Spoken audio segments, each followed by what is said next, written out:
जय जय राम कृष्ण भगवान, जय जय राम कृष्ण भगवान, जय जय राम कृष्ण भगवान, जय जय राम कृष्ण भगवान, जय जय राम कृष्ण भगवान, जय जय राम कृष्ण भगवान।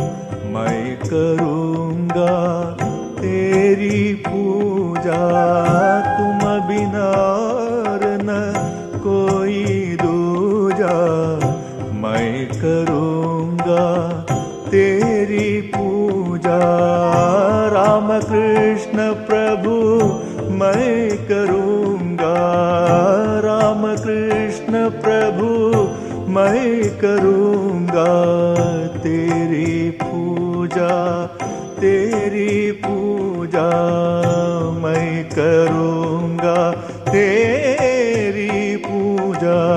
तुम बिना और न कोई दूजा, मैं करूँगा तेरी पूजा, मैं करूँगा तेरी पूजा।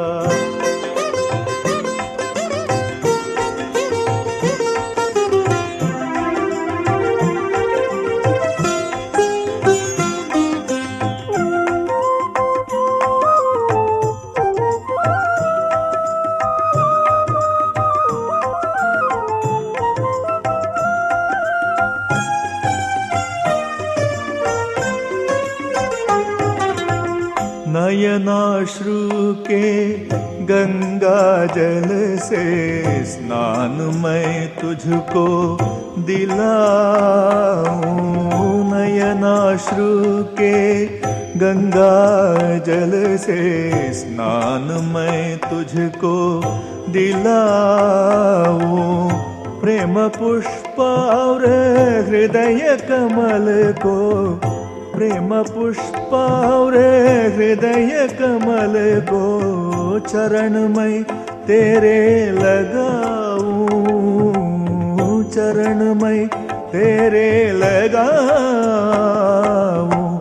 अज्ञानी इस बालक की प्रभु, अज्ञानी इस बालक की प्रभु ग्रहण किए जा पूजा, ग्रहण किए जा पूजा।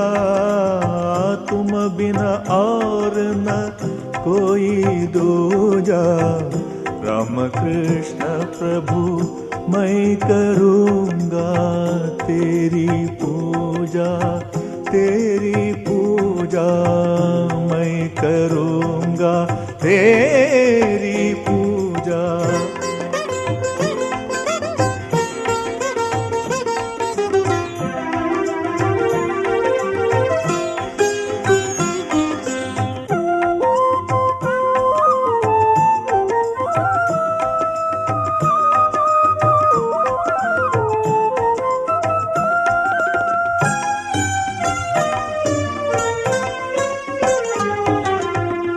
कर्म फल अभिमान मिटाए, भोग मैं तुझको चढ़ाऊं।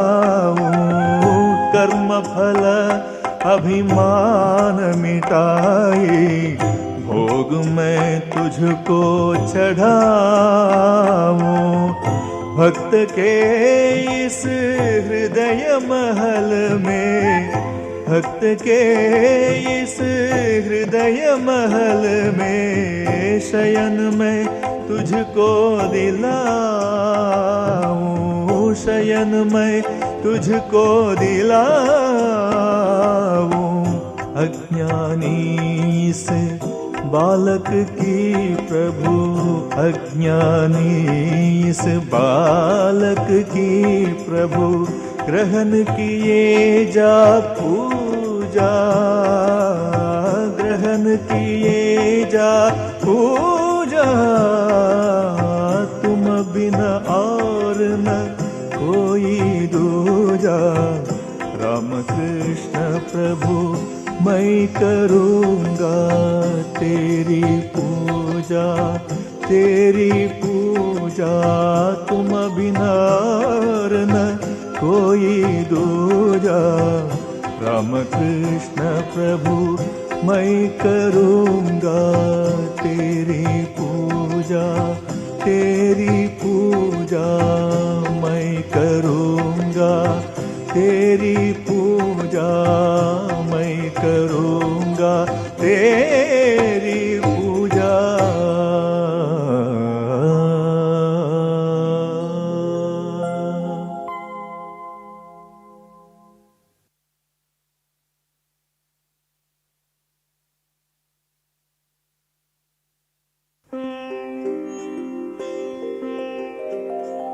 मेरे मन मत कर अब चतुराई,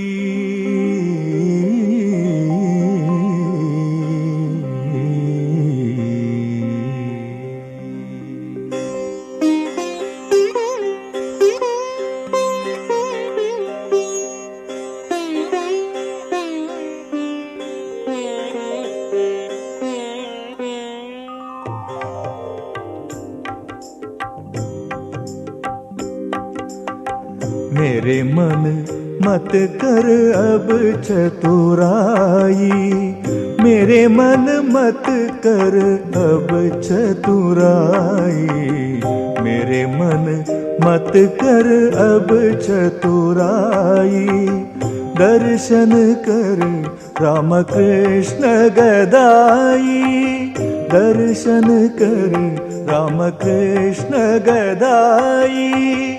दुख हराई सदा सुखदाई, दुख हराई सदा सुखदाई। दर्शन कर Ramakrishna Gadai.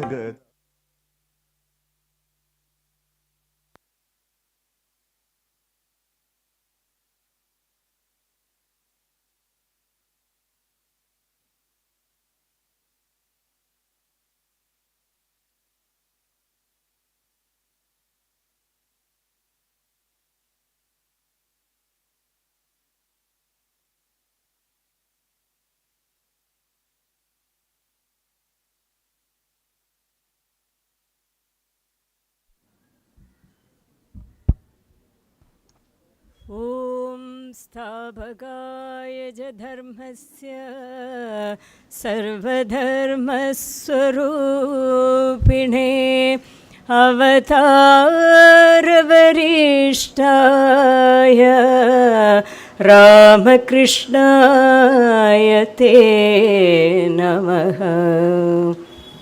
Revered Mataji's, devotees and friends, a very good morning to one and all. So we are moving on to the second day of our Golden Jubilee celebrations.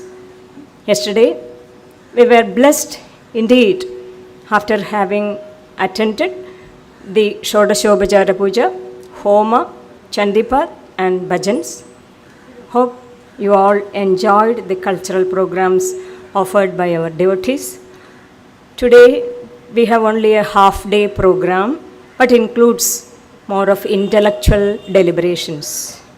In fact, we are fortunate enough to have a galaxy of revered Madajis with us, and some of the senior members among them will talk to us on Thakur, Ma and Swamiji. Here we begin the program by formally lighting a lamp, and may I now invite with pranams revered Vimala Pranam Mataji to light the lamp.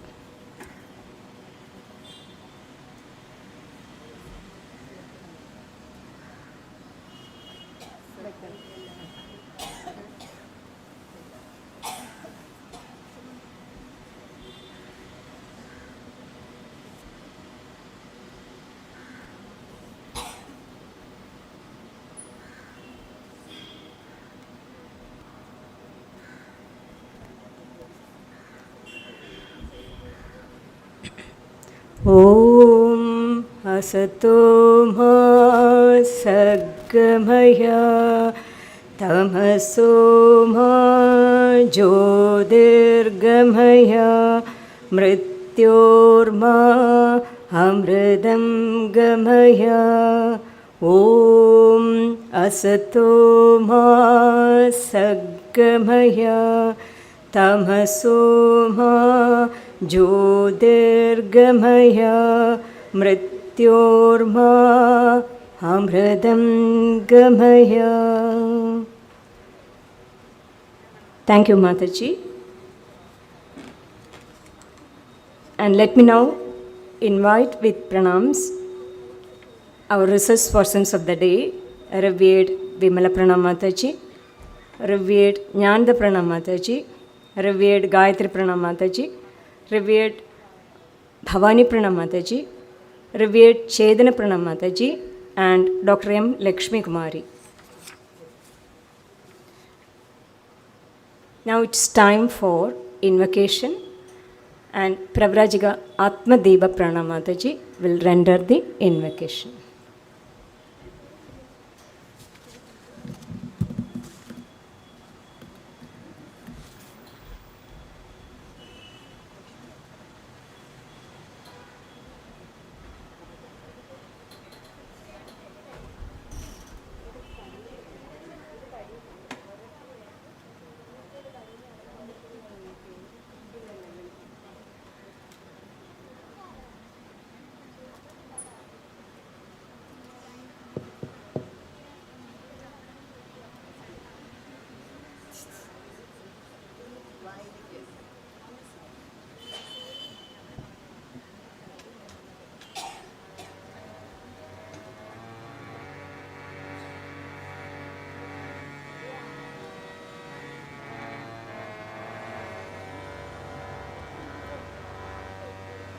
Sharda शुभदायिनी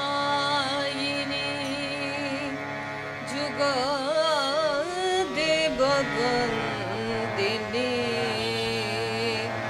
Kalyani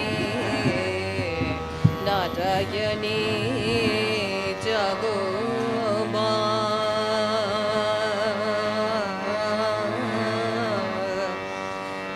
कुलदी Narayani जगोमा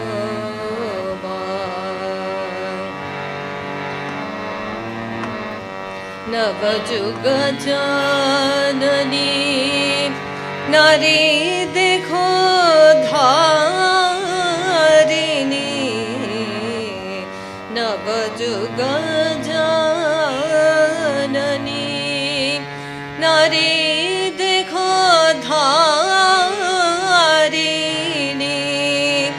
अशरण Tarini जागो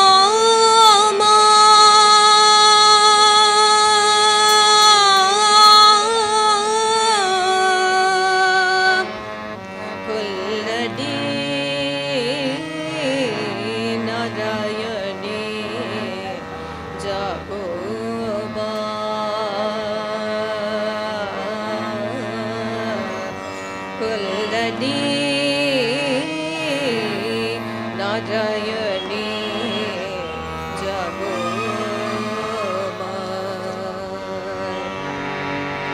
महाकाली शर्वाणी ज्ञानदायिनी वाणी वैदेही राधारानी जागो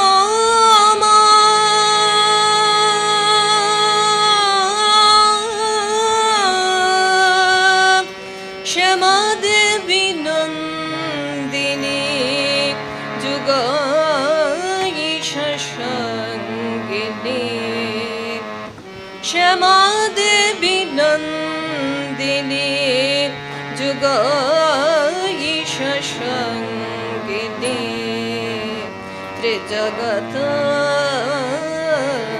जननी जगोमा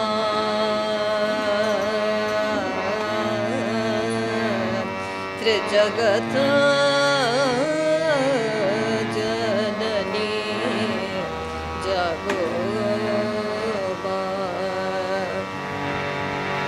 जगो धर्म स्थापने जीवनेर मुखारणे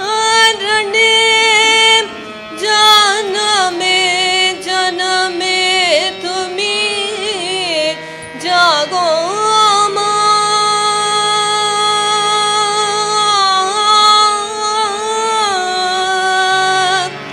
ब्रह्म सनातनी नारायणी ब्रह्म सनातनी नारायणी ओ बाचिर कुलनी जागो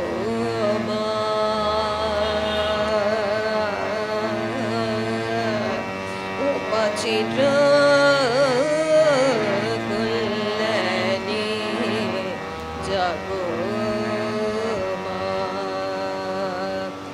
शारदा शुभदायिनी जुगादेव वन्दिनी कुलनी नारायणी जागो नवजुग जननी नारी देखो धारिणी नवजुग जननी नारी देखो धारिणी अशरण तारिणी जागो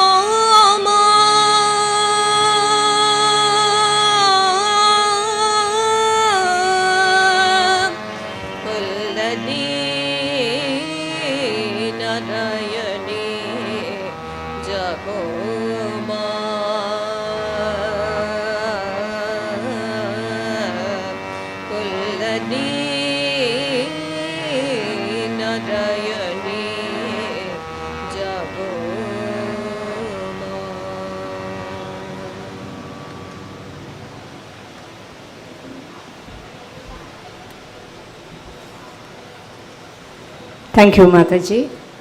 And now let me move on to my assigned duty to welcome the dignitaries of this meeting. Revered Pravrajiga Vimala Prana Mataji, President Sri Sharadamat Trichur, and the senior most member of Sri Sharadamat is with us here today. On behalf of all who are present here, with pranams, let me welcome Revered Vimala Prana Mataji.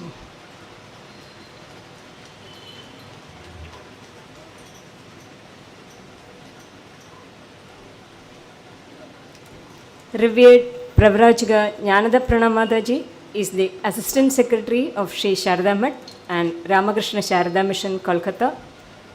She has come all the way from Kolkata to join our celebrations.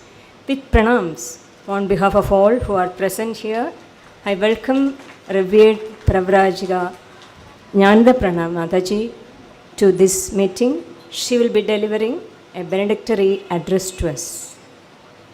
Revered Pravrajiga Gayatri Prana Mataji is the President, Ramakrishna Sarada Vedanta Society of New South Wales, Sydney, Australia. Revered Mataji has come all the way from Sydney to Thiruvananthapuram. On behalf of all who are assembled here, let me welcome Revered Mataji. Revered Pravrajiga Bhavani Prana Mataji, a trustee of Sri Sarada Math and Ramakrishna Sarada Mission, is the President, Sri Sarada Math, Gundur. Let me welcome with pranams Revered Bhavani Prana Mataji.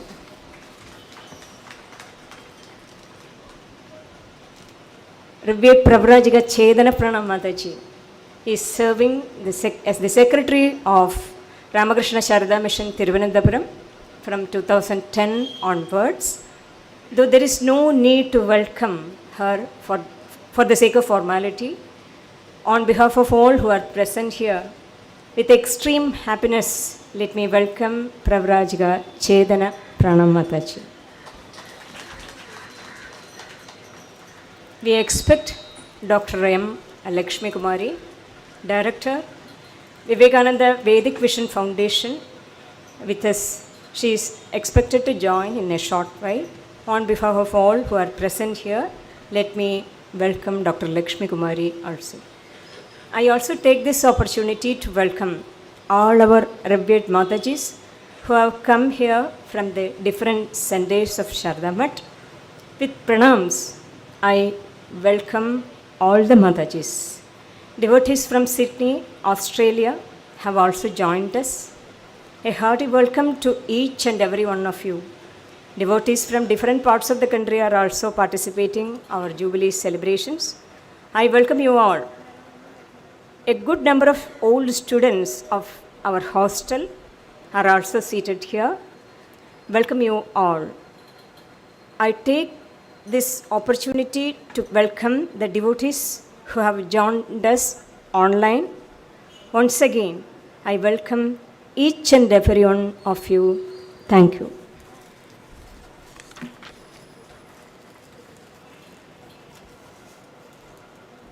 Now it's time to start the discourses. Revered Pravrajika Jnanada Pranam Mataji, Assistant Secretary, Sri Sharada Math and Ramakrishna Sarada Mission, Kolkata, will now deliver the benedictory address. With pranams, I welcome Revered Jnanada Pranam Mataji.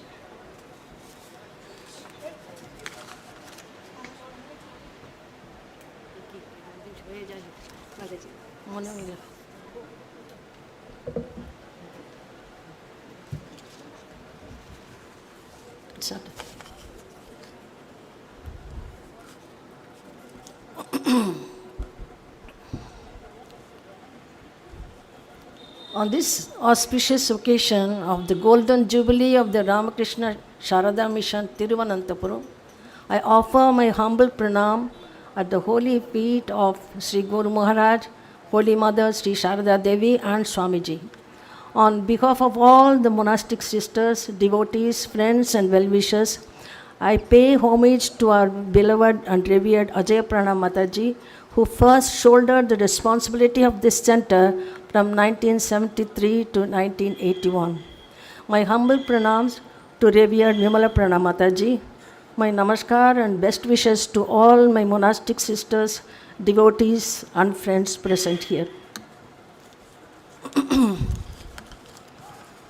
Coming from the headquarters of Sri Sharada Math and Ramakrishna Sarada Mission, Dakshineshwar, I shall now read out the message of blessings and best wishes sent by Most Revered Ananda Pranam Mataji, the President, and the message from Revered Amala Pranam Mataji, the General Secretary.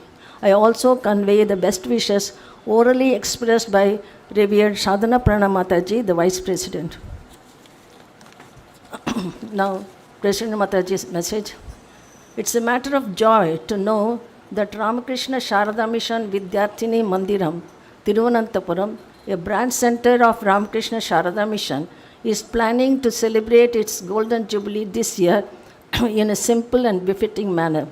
I hope and pray that by the grace of Sri Ramakrishna, Holy Mother Sri Sarada Devi and Swami Vivekananda, these noble attempts may be most successful. Since its inception in 1973, the Vidyarthini Mandiram Thiruvananthapuram conducts various activities such as running a hostel for girl students, a library for students and others, classes and discourses on religious topics, etc. All these ideas and ideals of India all they are done mainly with the object of disseminating cultural and spiritual ideas and ideals of India among women and girls. It's needless to say that to continue all these activities, it has witnessed many ups and downs. According to Swami Vivekananda, infinite patience, infinite purity, and infinite perseverance are the secrets of success in good cause. May all the members, workers, and well-wishers of Vidyarthini Mandiram be able to practice infinite patience, purity, and perseverance to continue their sincere and selfless efforts and successfully accomplish noble undertakings in future is my earnest prayer. May the blessings of Sri Thakur, Sri Ma and Swamiji be showered on all. Prabhupada Ananda Prana, President Sri Sarada Math and Ramakrishna Sarada Mission. Now, Amala Prana Mataji's message. The Ramakrishna Sarada Mission Thiruvananthapuram was started in 1973 in its own premises with the object of spreading the cultural and spiritual ideas and ideals of India among our women and students. This center conducts a hostel for girl students, a library for research students, and also for others. It conducts regular classes, discourses on religious topics, and also organizes regular retreats for women. For the past 50 years, the sannyasinis of the center have been actively involved in spreading the teachings of the Holy Tribe among women and students in and around Thiruvananthapuram through their preaching work. This year, it has completed 50 years of its existence and celebrating its Golden Jubilee. With the blessings of Sri Thakur, Sri Ma and Swamiji, I fervently hope and pray that the Golden Jubilee of the Thiruvananthapuram Center will be celebrated successfully. I convey my best wishes to all. Prabhupada Amala Prana, General Secretary.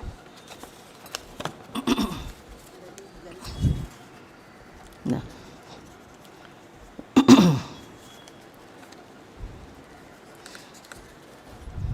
When Swamiji, as a wandering monk, came to Kerala in 1892, he was pleasantly surprised to find some ladies who talked with him in pure Sanskrit in Kodanganallur. Kerala excelled in many ways, having the highest rate of literacy in the country. This is the land of Shankaracharya, who rejuvenated the Sanatana Dharma through his Advaita Vedanta. This is also the birthplace of Swami Ranganathanandaji, the 13th president of Ramakrishna Order. And he was the spiritual and cultural ambassador of India for several decades. Kerala gave many sadhus to the Ramakrishna Sangha and Swamiji, sannyasanis to Sri Sarada Math, such as Reverend Meda Pranaji, Dhira Pranaji, Ajay Pranaji, and others. Now, this wave of enthusiasm seems to have ebbed out, but definitely a wave of greater force will arise, we hope. On this occasion of the Golden Jubilee of our Thiruvananthapuram Center, we earnestly pray to Sri Guru Maharaj, Holy Mother, and Swamiji to inspire young women and girls to come forward to dedicate themselves for selfless service, Atmana Mokshartam Jagat Hitayacha, through Sri Sarada Math and the Ramakrishna Sarada Mission.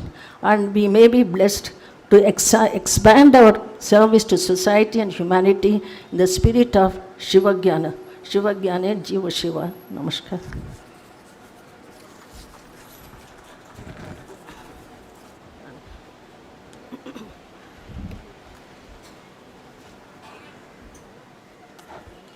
Thank you, revered Pravrajiga Nyananda Pranamadaji, for your words of benediction. Pravrajika Jnanada പ്രണാമദാജി,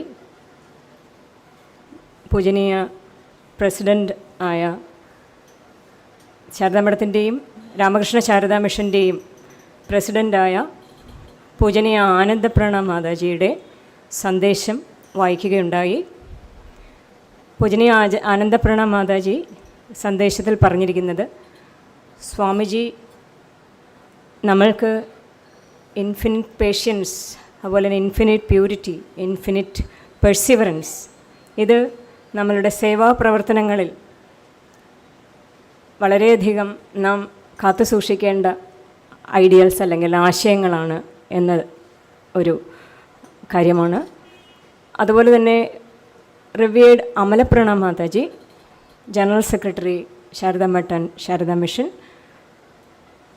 Thiruvananthapuram Ramakrishna Sarada mission നടത്തുന്ന സേവാപ്രവർത്തനങ്ങൾ, പ്രത്യേകിച്ചും പെൺകുട്ടികൾക്കായി നടത്തുന്ന hostel service, അതുപോലെ തന്നെ മറ്റ് ഭക്തജനങ്ങൾക്കും സ്ത്രീജനങ്ങൾക്കുമായി നടത്തുന്ന regular classes, Sri Ramakrishna ഭഗവാന്റെയും ശാരദാദേവിയുടെയും സ്വാമിജിയുടെയും സന്ദേശങ്ങൾ സമൂഹത്തിൽ എത്തിക്കാനായി നടത്തുന്ന പ്രവർത്തനങ്ങൾ ഇതിനെയൊക്കെ ഏറെ അഭിനന്ദിച്ചിട്ടുണ്ട്.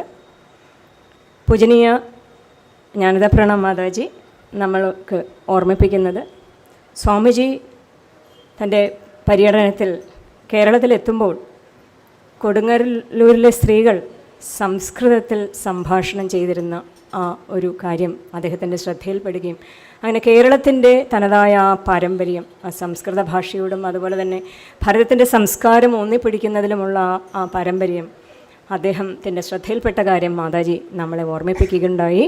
അതുപോലെ തന്നെ പ്രവ്രാജിക മേധപ്രണ മാതാജി, പ്രവ്രാജിക ധീരപ്രണ മാതാജി, പ്രവ്രാജിക അജയപ്രണ മാതാജി എന്നിവർ ഈ മാതാജിമാർ കേരളത്തിൽ രാമകൃഷ്ണ പ്രസ്ഥാനം പ്രത്യേകിച്ചും ശാരദാമഠത്തിൻ്റെ ആ ഒരു പ്രവർത്തനങ്ങൾ മുമ്പോട്ട് നയിക്കുന്നതിൽ എത്രമാത്രം വലിയ പങ്ക് വഹിച്ചിരുന്നു എന്നുള്ള കാര്യം വളരെ ശ്രദ്ധാപൂർവം ഓർമ്മിക്കുകയുണ്ടായി.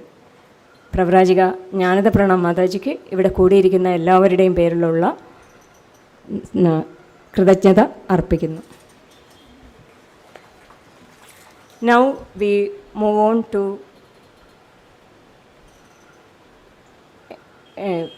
the next talk.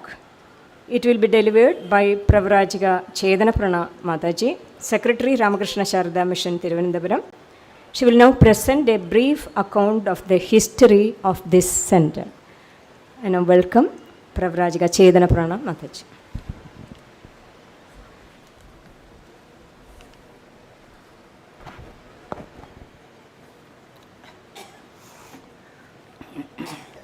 जननीं शारदां देवीं रामकृष्णं जगद्गुरुं पादपद्मे तयो श्रित्वा प्रणमामि मुहुर्मुहुः.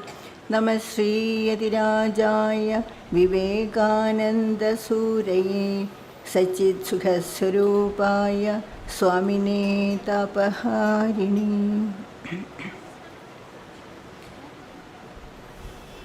My humble pranams to most revered Matajis, all other monastic sisters and their devotees. Today, I feel much blessed that Matajis from all over India and also from Sydney and many devotees are present here. As Sri Thakur says, when so many people assemble together, especially devotees, there will be a divine presence and we can feel it here. It is for this rare chance we really wish to celebrate such occasions like this. As we are celebrating the Golden Jubilee of this center, I think it will be appropriate to remember its history, that is, how it was started and what are the activities going on here, etc. We all know that it was Swami Vivekananda's dreams to start a mutt for women to the ideal Atmano Mokshartham Jagat Hitaya Cha, that is, for one's own liberation and for the welfare of all, welfare of the world. Accordingly, in 1954, just after the birth centenary celebrations of Holy Mother, a mutt was started at Dakshineshwar on the eastern bank of the Ganges. After that, many branch centers were started all over India. In 1970s, some educated ladies in Trivandrum who were acquainted with the Ramakrishna ashram had a wish to hold satsangas, and they formed a group called Sarada Sangha. The first few satsangas were held in the nurses' quarters of the Ramakrishna Ashram Hospital. One of the Swamis of the ashram took weekly Gita classes to them. It was then Revered Dhiraprana Mataji and Ajayprana Mataji came to Trivandrum from the Thrissur Sarada Mutt. Revered Ajayprana Mataji had to attend a refresher course in science, as she had been a science teacher in the Sri Sarada Girls' School run by Sarada Much, Thrissur. Mataji stayed in the nurses' quarters and gave talks in the Satsanga meetings. The members were so much attracted by her talks and they wished to have a branch center of Sri Sarada Much in Trivandrum. They discussed the matter with the Matajis and they suggested to start a girls' hostel as the first step. Accordingly, the members rented a house in the Udara Shiromani Road and started a hostel with 10 girls. Srimati K.P. Leelama, one of the members of the Sarada Sangham, took charge of the hostel. Revered Ambika Pranamataji from Thrissur, Sarada Much, came and conducted puja and also guided the students. One of the Matajis from Thrissur Center, most often Revered Ajay Pranamataji, came and stayed here for 2-3 days and took classes. The most important event happened when Most Revered Bharati Pranamataji, the first president of Sri Sarada Much, came and stayed here on her way to Vivekananda Rock Memorial at Kanyakumari and back. Thus, the hostel and its members were blessed by the presence of Revered Mataji. During this period, Srimati Nirmala Unni, an ardent devotee, joined the group and played an active part in the activities. Spiritual classes, bhajan and bhajans were conducted in her house for a long period. Now, as the second step, the members of the Sarada Sangham began to think of purchasing a property for starting a branch center. They collected funds and with the main donation from Srimati K.P. Leelamma could purchase a land of nearly 60 cents with a house. With the approval of the headquarters in Kolkata, the center was inaugurated on the Buddha Purnima day in 1973 and was named Ramakrishna Sarada Mission Vidyarthini Mandira. Revered Ajay Pranamadaji was appointed as the secretary and the hostel was shifted to the new premises. Madaji's life of strict discipline and dedication was a living demonstration of Swamiji's ideals. A good number of girls from all over Kerala began to seek admission in the hostel and it was like a Gurukulam in olden days. They were trained in yoga, meditation, chantings and also in the daily chores of the ashrama. They also attended prayers, Gita classes and other spiritual classes. In 1982, when Revered Ajay Pranamadaji went to Australia to start a new center there, Revered Dhruva Pranamadaji took charge as the secretary. Apart from the hostel, the center conducts weekly classes on Gospel of Sri Ramakrishna, Life of Holy Mother, and Upanishads for the devotees. The center provides free boarding and other educational help to needy students. Children from all over Kerala, about 30 in number, are taught through Google Meet, Sanskrit, Bhagavad Gita, and they were also introduced to the stories of Puranas, epics, and the lives and teachings of Sri Ramakrishna, Holy Mother, and Swamiji. A camp of 3 days also are being conducted for them every year. Now, the center, I hope, with a selfless service of 50 years, stands glorified in the minds of thousands of girls and devotees. Needless to say, such institutions are a dire need of the age and the society. It is the responsibility of the society to support such institutions not only financially but dedicated girls with noble character should come forward to take up the Swamiji's ideas and mold their lives accordingly, by which only such institutions can survive.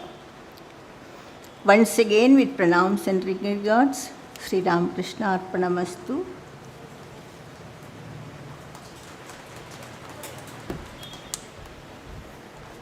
Thank you, Revered Pravrajika Chedana Pranamataji, for giving a brief account of this center. Dr. M. Lakshmi Kumari, Director, Vivekananda Vedic Vision Foundation, has joined us. With due respect, let me welcome our dear Didi to this meeting.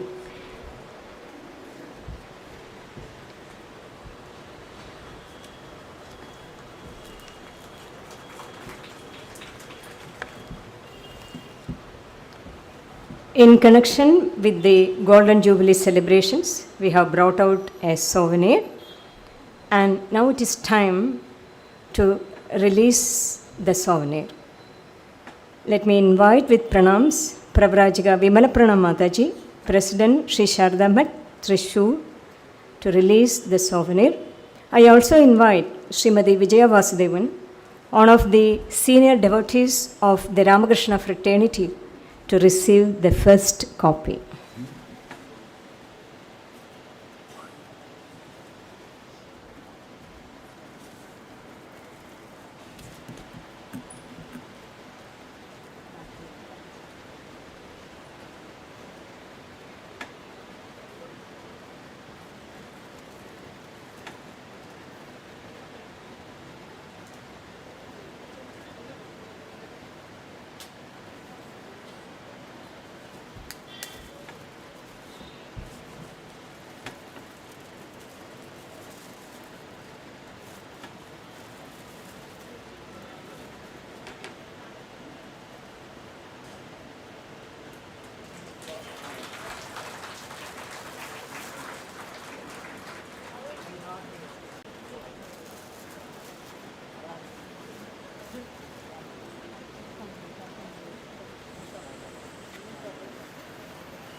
Srimati Vijaya Vasudevan will share a few words with us. Jananīṃ Sharada Devīṃ Ramakrishnaṃ Jagadgurum Pādapatme Tayo Shrutva Pranamāmi Muhu Namah Shri Yadirājāya Vivekananda Suraye Satchit Sukha Swarupāya Swamini Tāpaharine. Dear Mataji, all of you are here. My Sashtang pranams to all of you. എൻ്റെ പ്രിയപ്പെട്ട സഹോദരി സഹോദരന്മാരെ, ഇന്ന് ഒരു ധന്യമായ മുഹൂർത്തമാണ് എൻ്റെ ജീവിതത്തിൽ. എനിക്ക് നിങ്ങളോട് പറയാനുള്ള ചില കാര്യങ്ങൾ. നാം ആശ്രമത്തിൽ നിന്നും എന്ത് നേടി? 50 വർഷങ്ങളായി തുടങ്ങിയ ആശ്രമമാണിത്. നമ്മുടെ ജീവിതത്തിൽ എത്ര വലിയൊരു പങ്കാണ് ഈ കാണുന്ന മാതാജിമാരും രാമകൃഷ്ണ മഠത്തിലെ സന്യാസിമാരും എന്തൊക്കെയാണ് അവർക്ക് നമുക്ക് പറഞ്ഞു തന്നത്. നാം അത് നമ്മുടെ ജീവിതത്തിൽ ആചരിക്കുന്നുണ്ടോ എന്ന് നമുക്ക് സ്വയം ഒന്ന് ചിന്തിക്കാനായി ഈ അവസരം നമുക്ക് ഉപയോഗിക്കാം. അതുമാത്രമല്ല, നമ്മുടെ അടുത്ത തലമുറയിലേക്ക് നാം എന്ത് നൽകുന്നു? അവരിവിടെ കൊണ്ടുവരിക, ഇവരുമായിട്ട് സത്സംഗത്തിന് നാം എപ്പോഴും തയ്യാറാവുക. ഇതൊക്കെ നാം ജീവിതത്തിൽ ചെയ്യേണ്ടതില്ലേ? ആ ഒരു സന്ദേശം മാത്രം മാതാജിമാരുടെ അനുഗ്രഹത്തോടുകൂടി ഞാൻ നിങ്ങളുടെ പാദപത്മങ്ങളിൽ അർപ്പിക്കുകയാണ്. നമുക്ക് വേറൊന്നും പറയാനില്ല. ഇവിടെ എത്രയോ മഹതികളായ മാതാജിമാരുണ്ട്. നല്ല നല്ല കാര്യങ്ങൾ നമുക്ക് പറഞ്ഞു തരും. അത് മുഴുവനും നമുക്ക് ഉൾക്കൊള്ളാം. ഒരു കഥ മാത്രം നമുക്ക് ഓർമ്മിക്കാം. പണ്ട് ശ്രീരാമകൃഷ്ണദേവൻ പറഞ്ഞ ഒരു കഥയാണ്. ഒരു അമ്മയുടെ മകൻ എപ്പോഴും ശർക്കര തിന്നും. ശർക്കര തിന്നുക അവൻ്റെ ഒരു ഹാബിറ്റായി തീർന്നു. അപ്പോൾ ഡോക്ടർ പറഞ്ഞു, ശർക്കര ഇങ്ങനെ തിന്നരുത് കുട്ടി, ഇത് ദോഷമാണ്. അവൻ കേട്ടില്ല. അപ്പോൾ അമ്മ വിചാരിച്ചു, ഇന്ന് നമുക്ക് ഗുരുദേവൻ്റെ അടുത്ത് പോകാം. ഗുരുദേവൻ പറഞ്ഞാൽ ഈ അമ്മ പറയുന്നതിനേക്കാൾ ബഹുമാനിക്കും. അപ്പോൾ എൻ്റെ മകൻ കേൾക്കും. അതിനു വേണ്ടി അമ്മ മകനെയും കൂട്ടി ഗുരുദേവൻ്റെ അടുത്ത് പോയി. ഗുരുദേവൻ പറഞ്ഞു, അമ്മേ ഒരു കാര്യം ചെയ്യൂ, 15 ദിവസങ്ങൾ കഴിഞ്ഞിട്ട് വരൂ എന്ന് പറഞ്ഞു. അവർ മടങ്ങിപ്പോയി. അവർ വളരെ ദൂരെ നിന്ന് കഷ്ടപ്പെട്ട് വിഷമിച്ചാണ് വന്നത്. ഇന്നത്തെ കാലമല്ലേ. 15 ദിവസങ്ങൾ കഴിഞ്ഞ അമ്മ വന്നപ്പോൾ ഗുരുദേവൻ പറഞ്ഞു, കുട്ടി നീ ശർക്കര കഴിക്കരുത് കേട്ടോ. കുട്ടി അനുസരിക്കുകയും ചെയ്തു. എല്ലാവരും ചുറ്റും നിന്ന ഡിവോട്ടീസൊക്കെ അത്ഭുതപ്പെട്ടു. ക്യാ ഹുവാ, വാട്ട് ഹാപ്പൻ? ഗുരുദേവൻ പറഞ്ഞോട് വെറുതെ 15 ദിവസം കഴിഞ്ഞ് ഇവരെ ഇത്ര ദൂരെ നമ്മുടെ വരുത്തിയല്ലോ, എന്തിനു വേണ്ടിയായിരുന്നു ഇത്? അപ്പോൾ ഗുരുദേവൻ പറഞ്ഞു, എന്ത് കാര്യം നിങ്ങൾ പറയുന്നു അത് നിങ്ങൾ ആചരിച്ചില്ലെങ്കിൽ നിങ്ങൾ പറയുന്നത് മറ്റുള്ളവർ അനുസരിക്കുകയില്ല. അതുകൊണ്ട് എളിയവളായി ഞാൻ പറയുന്നു, ഞാൻ അധികം പ്രസംഗിച്ചാൽ അത് അധിക പ്രസംഗമായി പോകും. നമ്മുടെ മാതാജിമാരൊക്കെ ഇവിടെ ഉണ്ട്. അവരുടെ ഓരോ വാക്കും നമ്മളുടെ പഞ്ചേന്ദ്രിയങ്ങളും കൊണ്ട് ശ്രദ്ധിച്ച് കേട്ട് നമുക്ക് ജീവിതത്തിൽ ആചരിക്കാം. നമസ്കാരം. Sashtang pranams to all the മാതാജീസ്.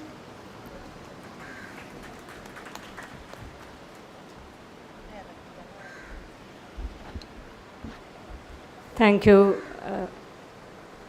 Srimati Vijaya Vasudevan. She was deliberating upon the question what the center could contribute to the society, and in connection with this she narrated a story told by Sri Ramakrishna. Sri Ramakrishna says, and the gist of the story is, Sri Ramakrishna says we should practice in our lives what we preach. Thank you, Srimati Vijaya Vasudevan. And I also thank Pravrajika Vimala Prana Mataji who could release our souvenir. Now we move on to the next talk. We are fortunate that revered Bhavani Prana Mataji, a trustee of Sri Sarada Math and President Sri Sarada Math, Guntur, Andhra Pradesh, has joined our meeting. She is a great orator and an accomplished singer. With pranams, let me invite Pravrajika Bhavani Pranam Mataji to share a few words. She will talk on Swami Vivekananda's dream and concept of a women's mutt.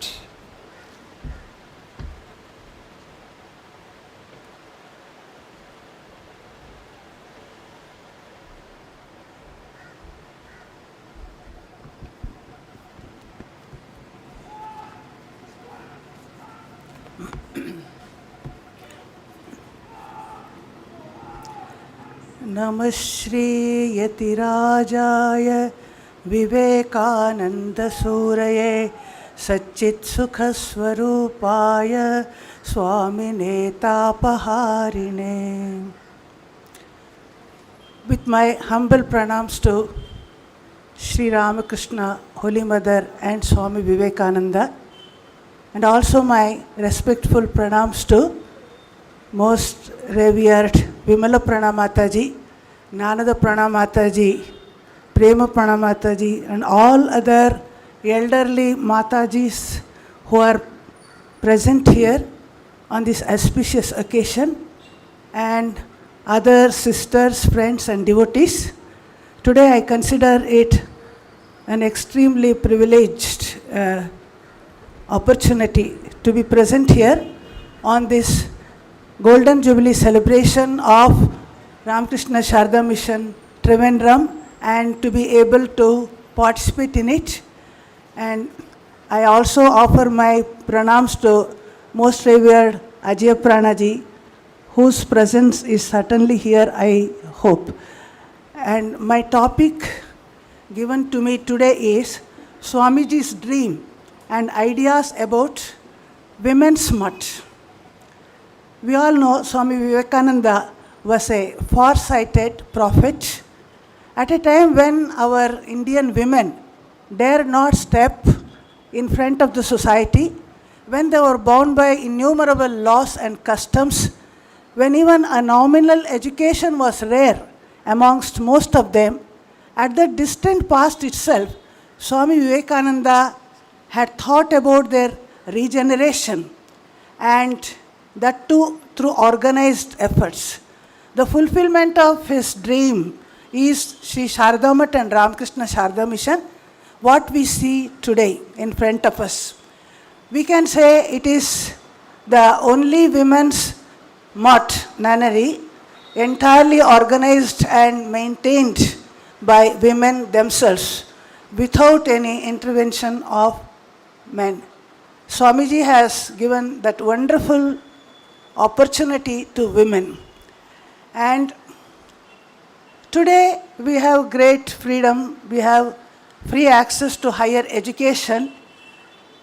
It is impossible almost to imagine what it was at the time of Swami Vivekananda and how hard he struggled for emancipation of our women. We may also be astonished to think Swami Vivekananda, an all-renouncing monk, a sannyasi, why did he feel so much for women and he struggled for their freedom? In fact, Swamiji was a lover of humanity in general, and wherever he found humanity in bondage, in chains, his intense sympathy was there, and he struggled to give freedom to them and awaken the divinity latent in all. Swami Vivekananda, after his master, Sri Ramakrishna Paramahamsa passed away, Mahasamadhi he attained, he wandered throughout the length and breadth of our country and came in direct contact with the masses. And at that time he recognized that there were two national evils in our country. One was the trampling of the masses, and second, negligence of women.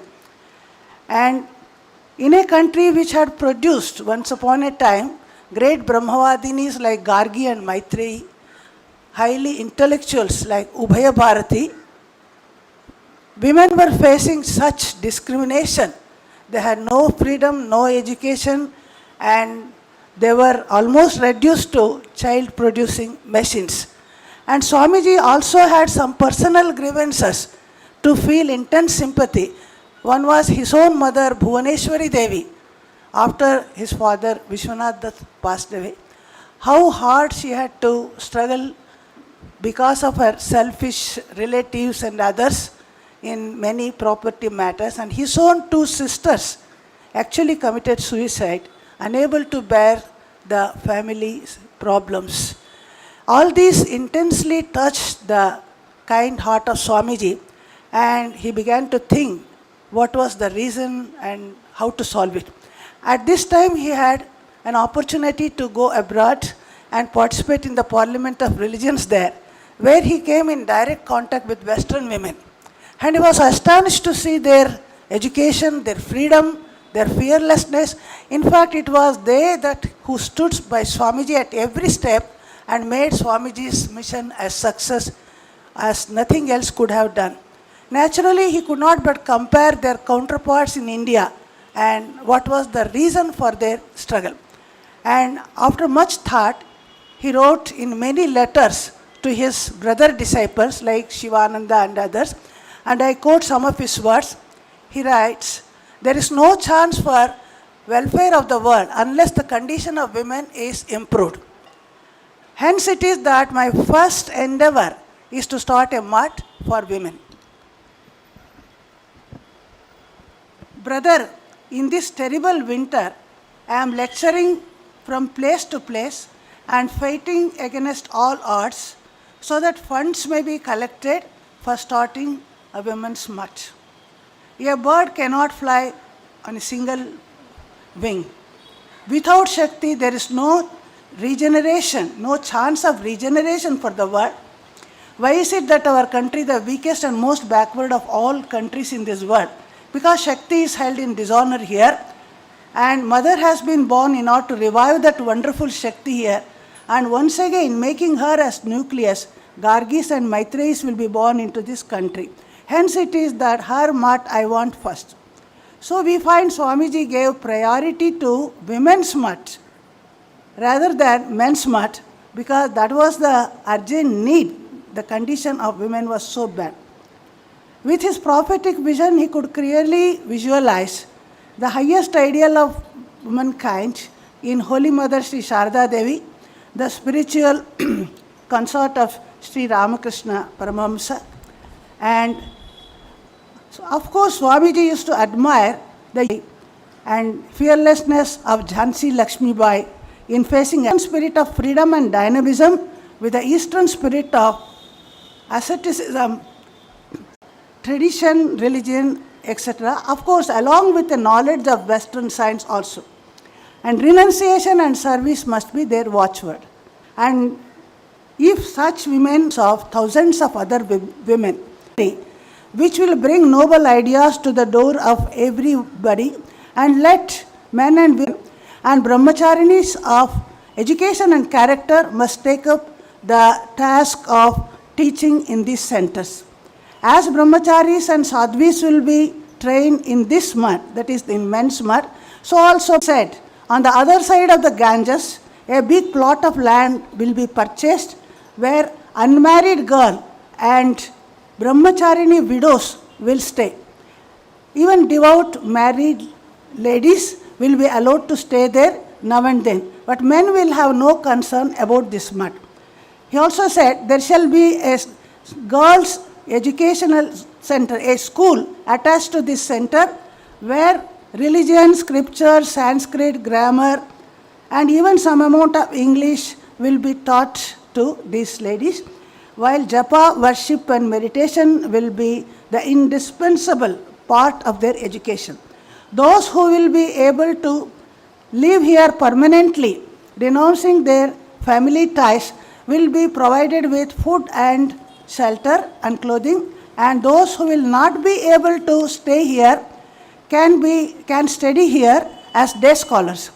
The elderly brahmacharinis will take up the task of training these girls in brahmacharya. After 5 to 6, these are all words of Swamiji I am quoting, not my words. After 5 to 6 years of training in this mat, the guardians of the girl may marry them if deemed fit for yoga and religious life. With the permission of the guardians, they will be allowed to stay here permanently, taking the vow of brahmacharya. These nuns will be the future teachers and preachers of the mat. In villages and towns, he is seeing the future already. In villages and towns, they will open centers and strive for spread of female education. But where was the woman who could make Swamiji's dream a reality? Swami Vivekananda was in search of such a woman who could execute his plans. Unfortunately, in this country, which had produced great women like Ahalya Bai, Lakshmi Bai, Ubhaya Bharati and many others, not a single woman could be had who could put his ideas into, make it a reality. And ultimately, it was Margaret Elizabeth Noble, an Irish lioness, who came forward to realize this epoch-making mission of Swamiji. Swamiji had trained her, he dedicated her, he gave her the name of Nivedita, he gave a brahmacharya, and he offered her for the service of our country. And she had outstanding intellectual abilities, and Swamiji had also written her, the earth's bravest and best will have to sacrifice for the good of many, for the welfare of many. Slowly the seed sown by Swami Vivekananda and carefully nurtured by Sister Nivedita and her colleague Christine, it started to bear fruit, and the small school started by the sisters gradually has grown into a vast educational institution later. Swamiji said, with 500 men, the conquest of India may take 50 years and with as many women, not more than a few weeks. That was his prediction. Swamiji even said, if even one amongst women, these women become a knower of Brahman, then by the radiance of her personality, thousands of women would be inspired and awakened to truth, and great well-being of the country and society will ensue. As a fulfillment of his prophecy, slowly girls were born in different parts of our country with the spirit of renunciation and deep spiritual inclination, who would be the future flag bearers. The foremost among them was Parul Mukherjee, also known as Sarada Devi later, and she was Holy Mother Sri Sarada Devi's direct disciple, who took initiation from her and served her till her last, and also her both companions Yogin Ma and Gulab Ma also. And in this way we can see that legacy from Holy Mother was carried on to the future generations. And she became later the first president of Sharda Math, Pravrajika Bharati Prana Puri. There were also other small groups in different places of our country. One such in Calcutta, Sharadashrama, led by Brahmacharini Asha Devi, and she even wrote an article on the right of women for sannyas in the Udbodhan magazine, which created a great uproar. And later all these members of this institution, they were brought under the guidance of Ramakrishna Mission Nivedita Girls School. And there was another group who were brought under the hospital section, Ramakrishna Mission Matribhavan and Seva Pratishthan. And there was a third group in the far distant Kerala in Thrissur under Ramakrishna Math here, a school, and there also there were many members. So all these dedicated workers who were present in different places, they were all brought under the guidance and supervision of Ramakrishna Math authorities. And in the Holy Mother's centenary year in 1953, it was decided by Belur Math to fulfill Swamiji's vision of starting a women's math officially and grant 7 members Brahmacharya oaths. On December 2nd, 1954 was the most auspicious day, a red letter day when Sharada Math became a reality. It is indeed the greatest achievement of Swami Vivekananda, the great contribution of Swamiji, that women who were in such distress, they were raised to such high status, the highest Chaturtha Ashrama, Sannyasa. Nobody gives that, and Swamiji gave that right of Sannyasa also for our women. But he could not live long enough to see this reality with his own eyes. On 1st January 1959, the first batch of 7 brahmacharinis along with Sarada Devi, they were given sannyasa by Swami Shankaranandaji, the then president of Belur Math, in presence of many elderly monks. Of course, among them, Srimati Sarada Devi had already received Kaulu sannyasa from Swami Sharadananda long before, and was even given the name of Sri Bharati, but she was not wearing the ochre cloth publicly according to his instructions, and now she was given the renamed as Pravrajika Bharati Prana Puri. And the other 7 members were Moksha Prana, Mukti Prana, Daya Prana, Vidya Prana, Bhakti Prana, Shraddha Pranaji and Medha Pranaji. You know, Medha Pranaji is from Kerala Center. Swami Vivekananda had said, so long as competent women were not able to manage the affairs of themselves, elderly sadhus from the Ramakrishna Math, Belur Math, they will manage their affairs from a distance, and thereafter the women will be able to manage their own affairs. That will be possible. So we see it is all a reality, just as he said it happened. In May 1960, Ramakrishna Sharda Mission was also established with the same motto of Atmano Mokshartam Jagathitaya for one's own liberation and for the welfare of humanity. And even the seal of Ramakrishna Math and Mission, which was designed by Swami Vivekananda himself, was slightly modified to maintain separate identity of Sharada Math and Ramakrishna Sarada Mission. Swamiji said once, If an Indian woman in Indian dress preach there, means in the West, the religion which fell from the lips of the sages of India, I see a prophetic vision. There will rise a great wave which will inundate the whole world. So we find the prophecy has become true. The nuns of Ramakrishna Sarada Mission and Sarada Math are not only preaching and giving religious classes within India, but they have gone abroad to many countries like USA, Germany, Australia, Africa, and many other places, as whenever invited by devotees for spreading the message of Vedanta. Today we have about 38 branches, and 2 in India and 2 abroad, one in Sydney, Australia, and another is Colombo in Sri Lanka. And they are catering to the physical, mental, intellectual and spiritual needs of women and children in different places. With headquarters at Dakshineshwar, we have branches almost in every state of India, and even extending up to the border territories like Arunachal Pradesh for the welfare of tribal women and children. And even the message of Holy Trio has been spread through public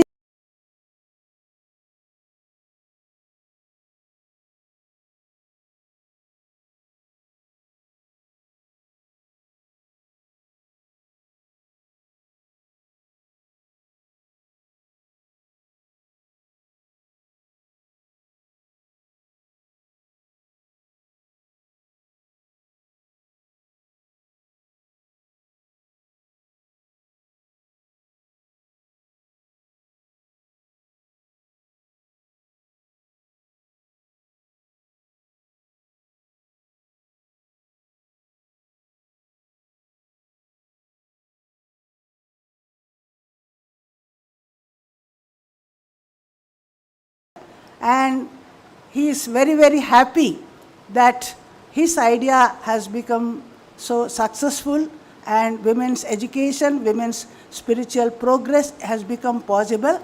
And I shall pray to Sri Ramakrishna, Holy Mother and Swamiji. May they bless us that we may be able to carry on their ideas in our life and make our life fruitful and serve the society also. Thank you.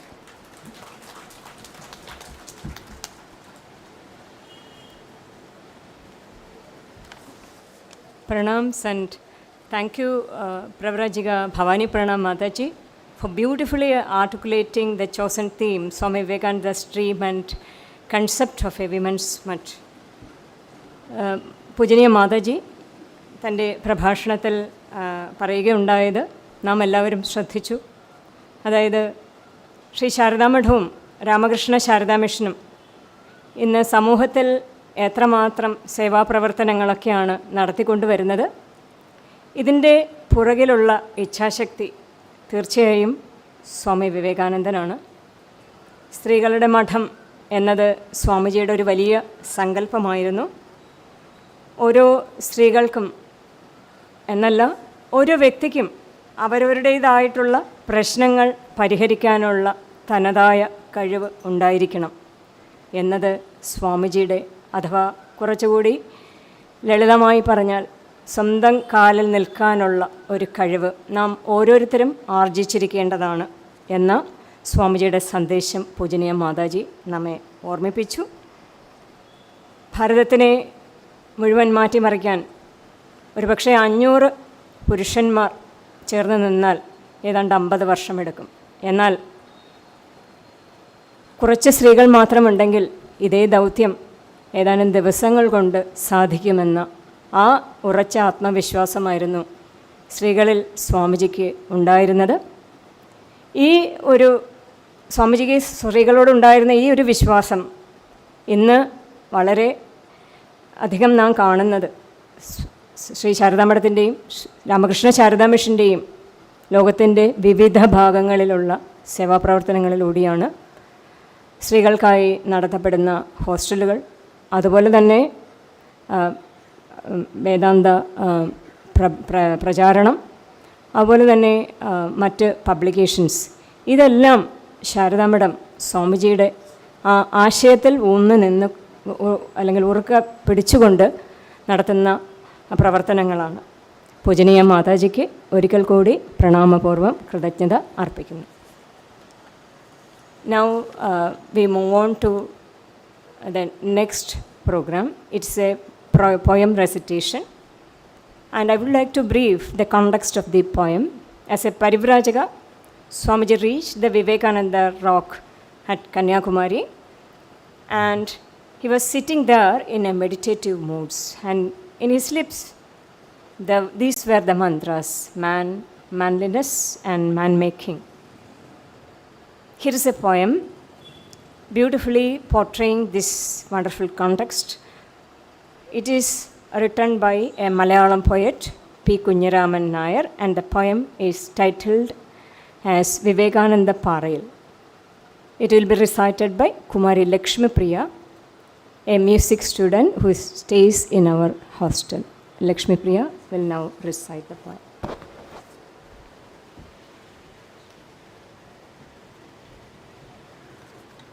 Namaste.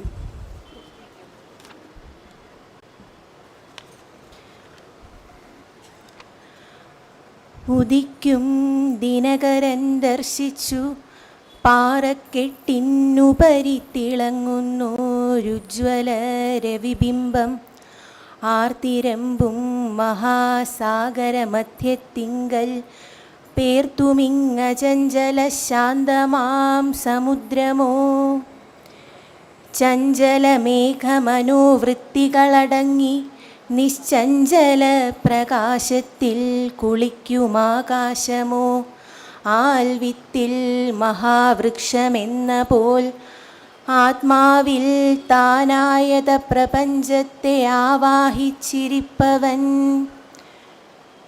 ആഹാരനിദ്രാദീന ലോകത്തു നിരീഹനായി ആദിമമൃതം താൻ നുകർന്നു രമിപ്പവൻ ഭാവനാമയനാകുമീ യുവയോഗീന്ദ്രനീ ഭാരത സംസ്കാരത്തിൻ ഭാസുര പ്രതിബിംബം ഭാവനാമയനാകുമീ യുവയോഗീന്ദ്രനീ ഭാരത സംസ്കാരത്തിൻ ഭാസുര പ്രതിബിംബം നിർജരാമരണമായി ജ്വലിക്കും വാഗ്വൈഖരി ഗർജനം മുഴക്കിയ ഭാരത നരസിംഹം കൂമ്പിയ ചെന്താമരത്താരിതളിനു ചുറ്റും മൺപുറ്റു വലം വയ്ക്കും പരിവേഷത്തിനുള്ളിൽ ദിവ്യമാം സൗന്ദര്യത്തിൻ പൊന്നാളമെരിയുന്നു ഭവ്യമാമൊരാത്മീയ സൗരഭം ചുഴലുന്നു ദിവ്യമാം സൗന്ദര്യത്തിൻ പൊന്നാളമെരിയുന്നു ഭവ്യമാമൊരാത്മീയ സൗരഭം ചുഴലുന്നു ഭാഗ്യപൂർണമീ കടലിടുക്കിൻ പാറക്കെട്ട് ഭാരത വിദ്യാക്ഷേത്ര സോപാനശിലയിപ്പോൾ മർത്യലോകത്തിൽ അചഞ്ചലമാദർശമായി മൃത്യുവിൻ നടുക്കനശ്വരതാ സന്ദേശമായി ഭാരതമിതാണിതാം ഭാരത വിദ്യാപീഠം ഭാവനാദൃഷ്ടിയൊന്നു തുറക്കൂ യുവാക്കളെ ഏകാന്തം സമാധിസ്ഥനാകുമീ യോഗീന്ദ്രൻ തൻ പാദമർപ്പിക്ക വീണ്ടും തെങ്കടലല പാടി ഏകാന്തം സമാധിസ്ഥനാകുമീ യോഗീന്ദ്രൻ തൻ പാദമർപ്പിക്ക വീണ്ടും തെങ്കടലല പാടി ഓർക്കുവിൻ സൂര്യോദയത്തോടൊപ്പം അനശ്വര സംസ്കാരത്തിടമ്പിനെ ജീവിത നേതാവിനെ ഈ വീരയുവാവിനെ ക്ഷണിക്കൂ സമുന്നത ജീവിത സൗധശിലാസ്ഥാപനത്തിനു നിങ്ങൾ സമുന്നത ജീവിത സൗധ ശിലാസ്ഥാപനത്തിനു നിങ്ങൾ. നന്ദി.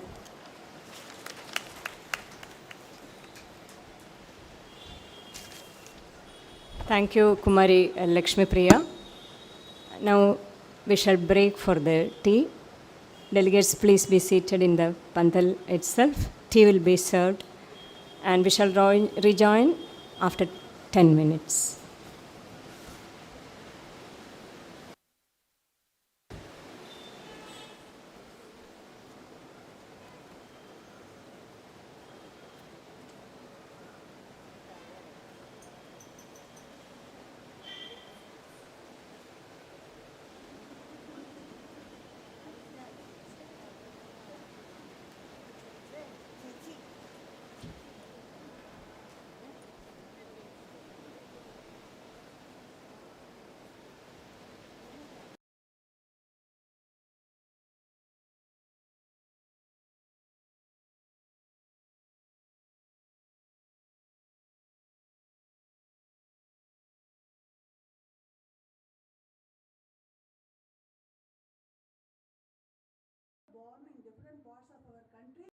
To the future generation, and she became later the first president of Sharda Math, Pravrajika Bharati Prana Puri.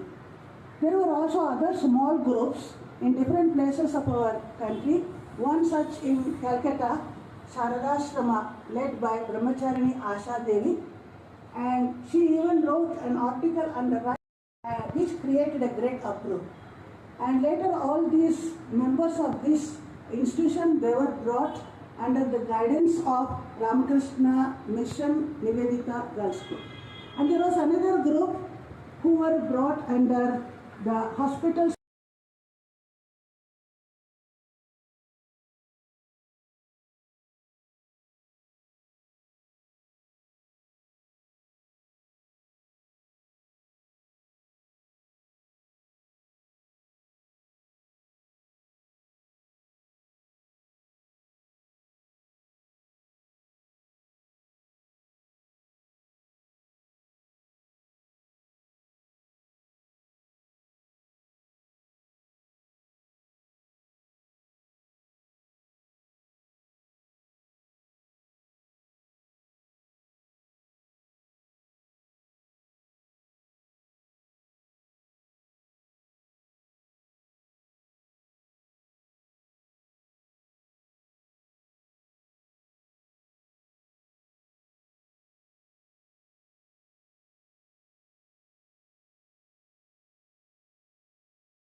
ना जग में बुराई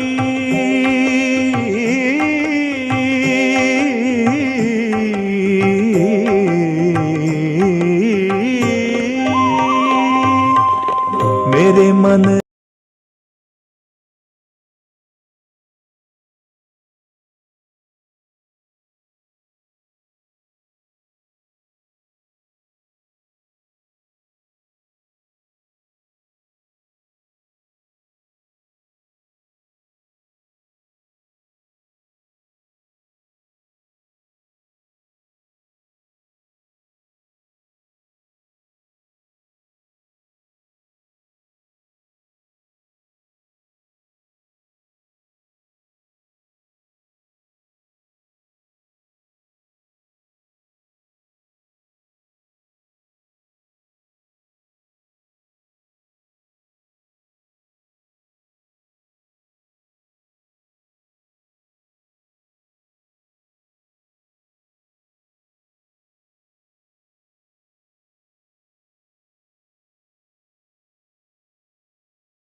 our talks. Next, we have revered Pravrajika Gayatri Pranam Mataji, President, Ramakrishna Sarada Vedanta Society of New South Wales, Sydney, Australia. She is the first member to join this center, and revered Mataji has come all the way from Calcutta to Thiruvananthapuram only to join us here. With great love and respect, let me invite with pranams Pravrajika Gayatri Pranam Mataji, who is to talk on the theme, the new dictum, Jiva is Shiva.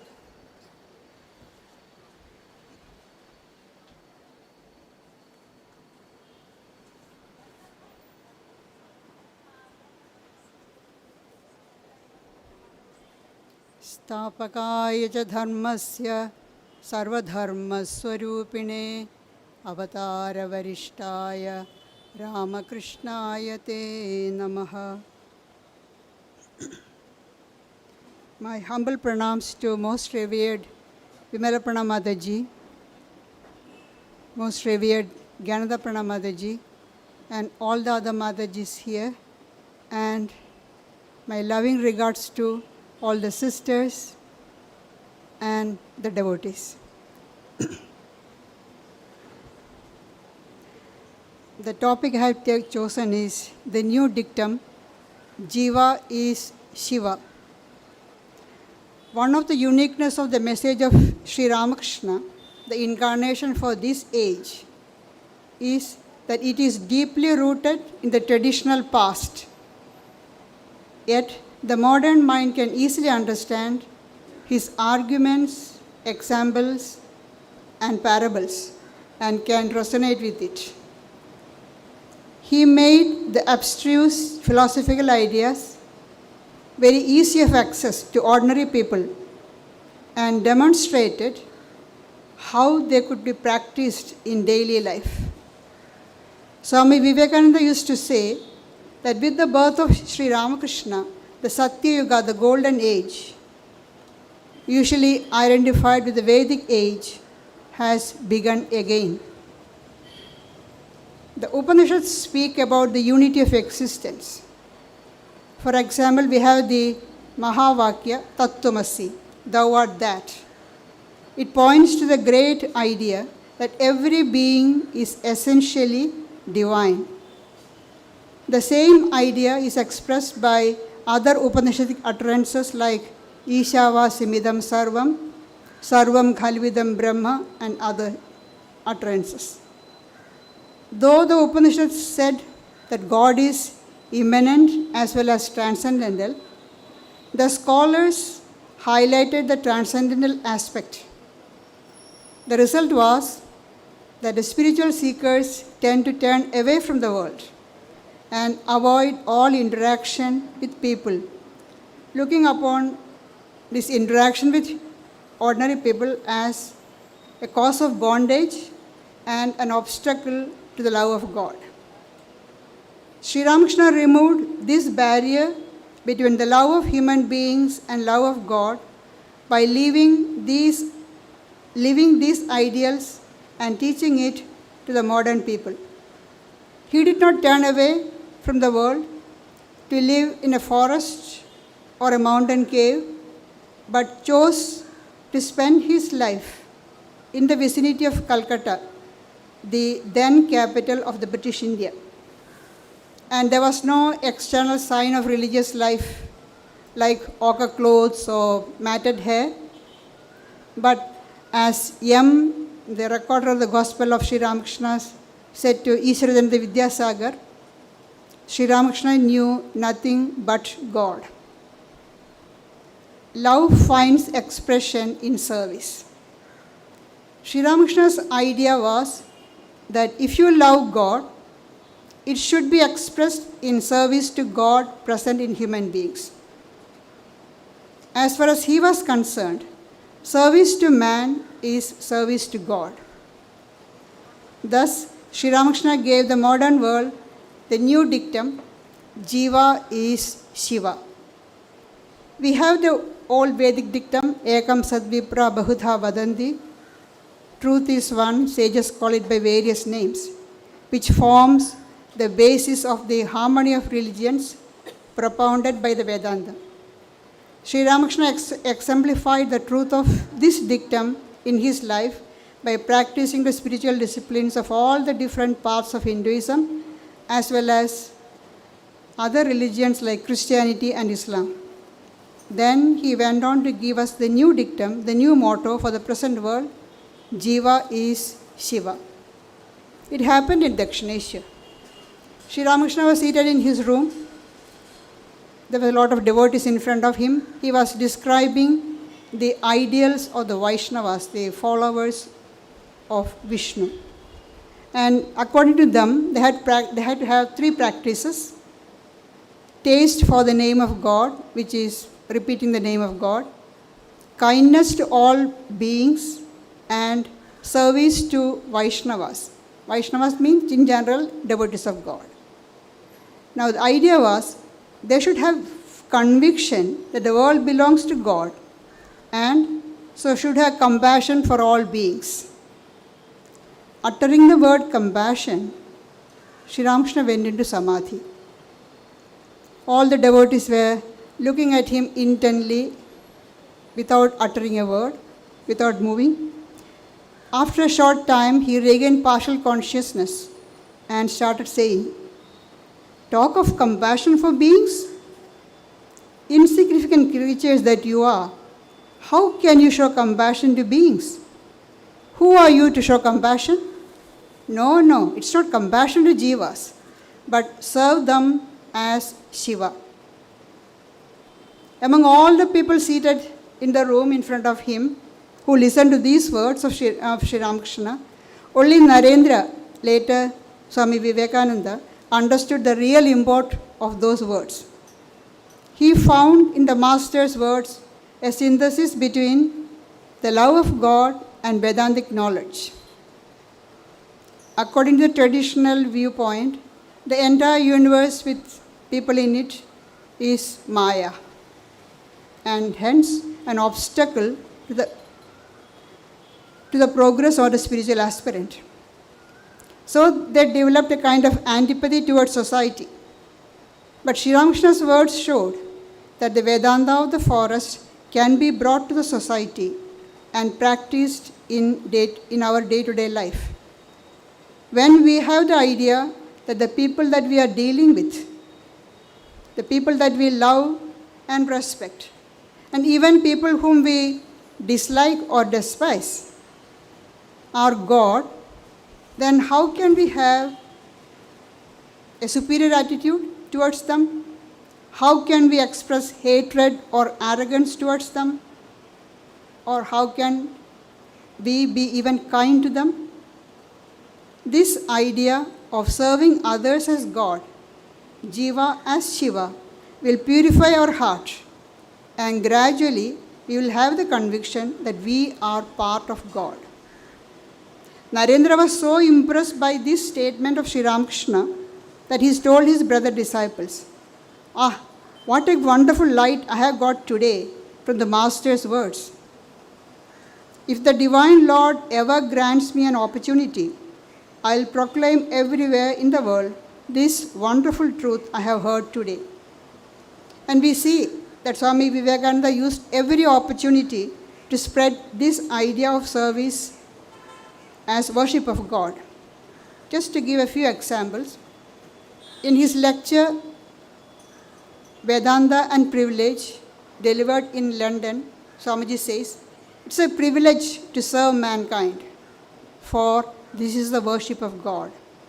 God is here in all these human souls. He is a soul of man. Again, he wrote to his Madras disciples in 1894, do you love your fellow men? Where should you go to seek God? Are not all the poor, the miserable, the weak God? Why not worship them first?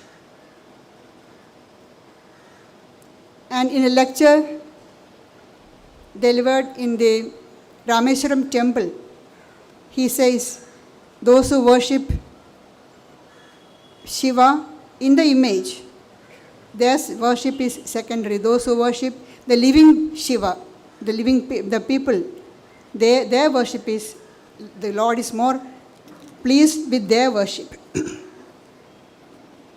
And Swami Vivekananda got all these ideas from Sri Ramakrishna, who considered it a sacred privilege to help the poor and the distressed, not a mere duty to be fulfilled. And Sri Ramakrishna himself gained this conviction about the divinity of all beings, the oneness of all life in God, from his own experience. There are several instances we see in his life. To give one example, one day Sri Ramakrishna was sitting in his room in Dakshineshwar. Somebody was walking on the lawn, on the grass, and he felt as though his chest was being trampled, because he felt the oneness of all, even the grass outside. There's a wonderful book, The Life of Sri Ramakrishna, written by Ramakrishna, and he got most of the materials from Swami Shivananda, the disciple of Sri Ramakrishna, directly. And in one letter that Swami Shivananda wrote to him, he wrote about Sri Ramakrishna. He not only relieved the individual suffering of those who came to him, but also removed collective suffering on several occasions, and advised Swami Vivekananda and his other disciples to do the same. To give an example of this relieving the collective suffering, Sri Ramakrishna was on a pilgrimage. Madhur Babu, the proprietor of the Kali temple, wanted to take him on a pilgrimage to Benares, Kashi. So all arrangements were made, and on the way they stopped at Devghar. And there Sri Ramakrishna came upon the starving villagers. There was a famine going on. The villagers were starving. They were very pitiable condition. So Sri Ramakrishna told Madhur, he is quite wealthy, you should feed all these people with a full meal. Give them oil for their hair and give them all a piece of cloth to wear, because their clothes were in tatters. And Madhur protested, because we are going on a pilgrimage to Benares, and it's a lot of expense involved in that, and the whole village is starving. Then Sri Ramakrishna said, all right, you can go on the pilgrimage, I am not going to come. And he went and sat with the poor people, the starving people. So Madhur had to relent. They had to stay there, because they had to order the bales of clothes from Calcutta. It has to come. And Sri Ramakrishna was satisfied only when the poor people were happy. That is why Swami Shivananda writes, he also removed collective sufferings. This is just one example. Sri Ramakrishna wanted his chief torchbearer, Narendra, to have this realization, to see the Lord in his universal form, to serve him in all beings with love and reverence. That was the goal Sri Ramakrishna envisaged for Narendra. When Narendra wanted to remain immersed in samadhi, he was panting for the highest realization. So he pestered Sri Ramakrishna. All of them are having realization. Will I alone remain unsatisfied? So he asked, Sri Ramakrishna asked, what? And Sri Ramakrishna scolded him. What a small-minded person you are. There's a stage higher than that, where you'll be seeing the living God in everywhere. So he added, this realization will become so natural to you that by the grace of the Mother, that even in your normal state, you will realize the divinity in all beings. And Swamiji's life shows, and monastic, to put this idea in practice, to serve man as God. We won't get time to do the spiritual practices, meditation. Being unselfish, it's not a waste or a loss. For unselfishness is God's salvation and for the welfare of the world. This dictum of Sri Ramakrishna, Jiva is Shiva. And Swamiji calls it practical Vedanta. Vedanta is not to be just studied and discussed. See God in all. Thank you. Thank you, Pravrajika Gayatri Pranam Mataji, for your beautiful articulation of Jiva is Shiva. Pujaniya Pravrajika Gayatri Pranam Mataji നമ്മെ ഓർമ്മിപ്പിച്ചത് സ്വാമിജിയുടെ ഈ സേവാപ്രവർത്തനങ്ങളുടെ ശരിയായ തുടക്കം എവിടെയാണ് എന്നൊരു വലിയ വസ്തുതയാണ്.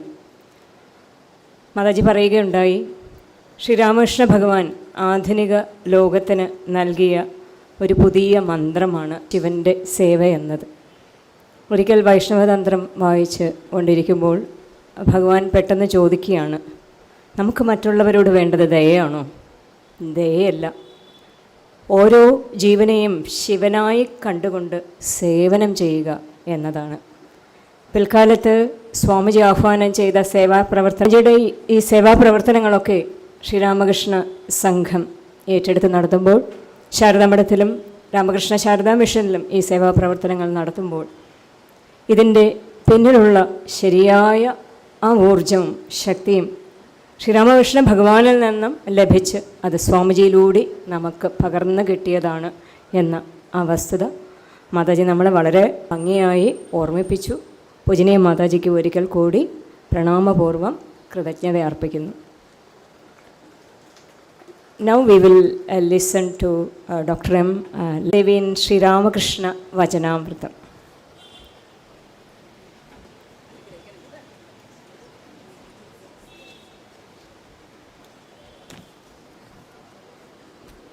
श्रीरामकृष्ण चरणौ शिरसा Namami.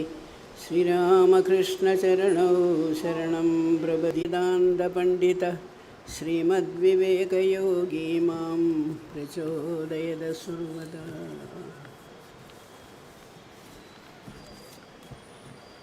My most reverential pranams, my very, very, very dear Pravrajika Vimala Pranamadaji, and all the Matajis who are also very dear to us, because as we have heard, but for their divine presence here, we would not have got this Sarada Math.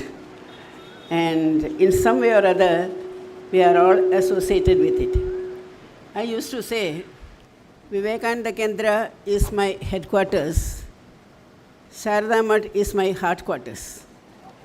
So that is how I used to be.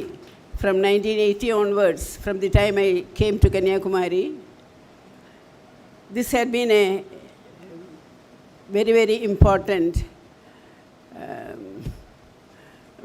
like our tea break, a break for me during our travel. There was no direct train from anywhere to Kanyakumari, so I had to break it in Trivandrum, and this was my home. Especially by the time I came, I think our old age, very bad. No, Ajay. I remember. Dhruva Pranamadaji. Dhruva Pranaji was there, and it was a practice. I will come here, she will make me talk to the children here, and we had such a happy intercourse here. Very good. I am going to talk to you about a subject which you have not thought of at all. Then how did I come to think of it? That is a problem.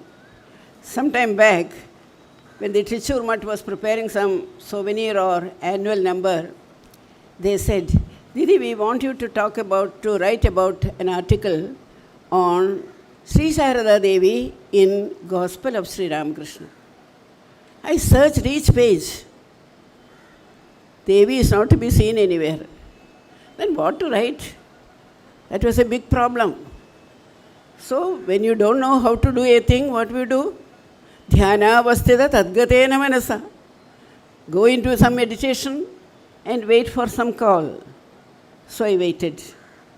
And then I got wonderful inspiration. And I want to share it with you all.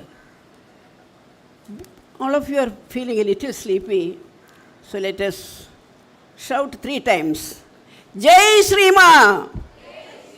Jai Shri Ma! Jai Shri Ma!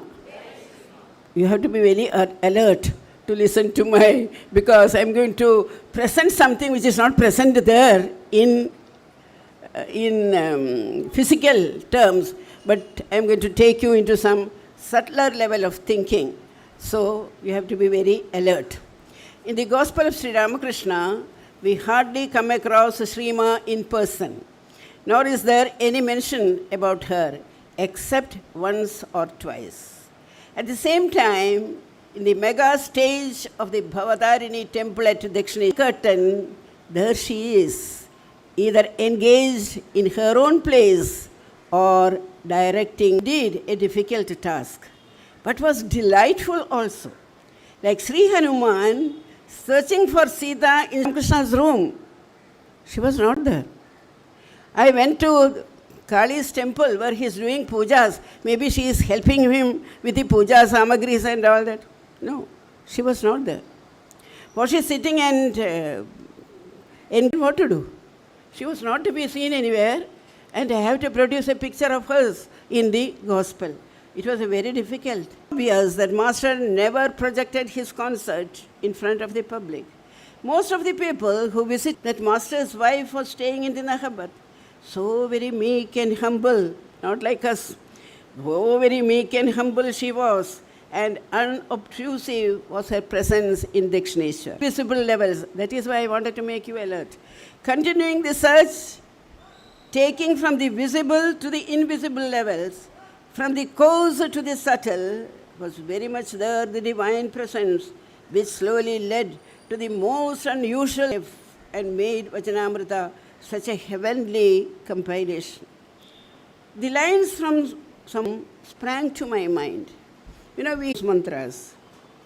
Then some other beautiful thoughts, hymns came to my mind. Archana kale rupagata. Archana kale rupagata. When Master was worshipping the Mother, where was she? She was present of his offerings. Samstudikale shabdagata. She was there in his voice, producing this superfine effect which led to ecstasy of all those who listened to him. This very prana energy, invigorating each and every cell in his body. In the life of Sri Ramakrishna, often a doubt crosses my mind. Did Sri Ramakrishna incarnate to do Mother's work, or did... That is what we hear. And there is also the other version, Karangulina Gotpanna Narayana Dashakriti, which is more valid, more acceptable. It is up to the bhakta to choose. We will choose the second one. For us, Mother is important. Coming back to the Gospel, the corridor opening into the sanctum sanctorum of the Gospel is the first visit of Mahendranath Gupta to the Master. M felt deeply attracted to the Master, which prompted him to go again and again to meet him. It was during the second visit that the very enlightening conversation took place, which serves as a clue to unearth the presence of Holy Mother in the Gospel. After some preliminary inquiries, that very interesting conversation, after some preliminary inquiries, Master asked him if he was married and if he had children. His positive answer somewhat disappointed him. The Master and expressed this to his nephew, Ramlal, who was standing by his side. Master was shocked, and his pride received a blow. What is it? Get married and have children is such a bad thing. He had a shock. After a few minutes, Sri Ramakrishna looked at him kindly and said affectionately, "You see, you have certain very good signs. Tell me now. I am asking all the men here. Tell me how. What kind of a person is your wife? Has she spiritual attributes? Or is she under the power of avidya?" M replied, "She is all right, but I am afraid she is ignorant. Are you a man of knowledge?" M's ego, only much later, after being accepted as a close disciple, our Mother Advaita Chadammaya. She only knows how to convert, transform this Advaita into surrender, service, and a host of such human feelings which make a mother one with her children and make her family a mini universe, an Amrita Kudumba. We are now concerned with Amrita Kudumba in Vivekananda Kendra. She then moves from avidya to vidya and becomes the positive force which decides the destiny of her family. Sri Ramakrishna could evoke Goddess Sarada, wisdom and spiritual knowledge. Whenever, wherever, whatever way Sri Ramakrishna extolled the glory of molders, to discover a woman who is not getting an opportunity for expansion turns into an embodiment of avidya. That is what is happening in all the families today. With false ideas, false desires and aspirations. Such a wife would then drag her husband into the abyss of misery. Sri Ramakrishna wants everybody to keep away from such women. That is why so many divorces, huh? At the same time, his own life was a magnificent example of how blessed life becomes if one recognizes Vidya Shakti in his wife. He used to cry out again and again to Mother Kali, who can fathom the depth. Sorry, huh?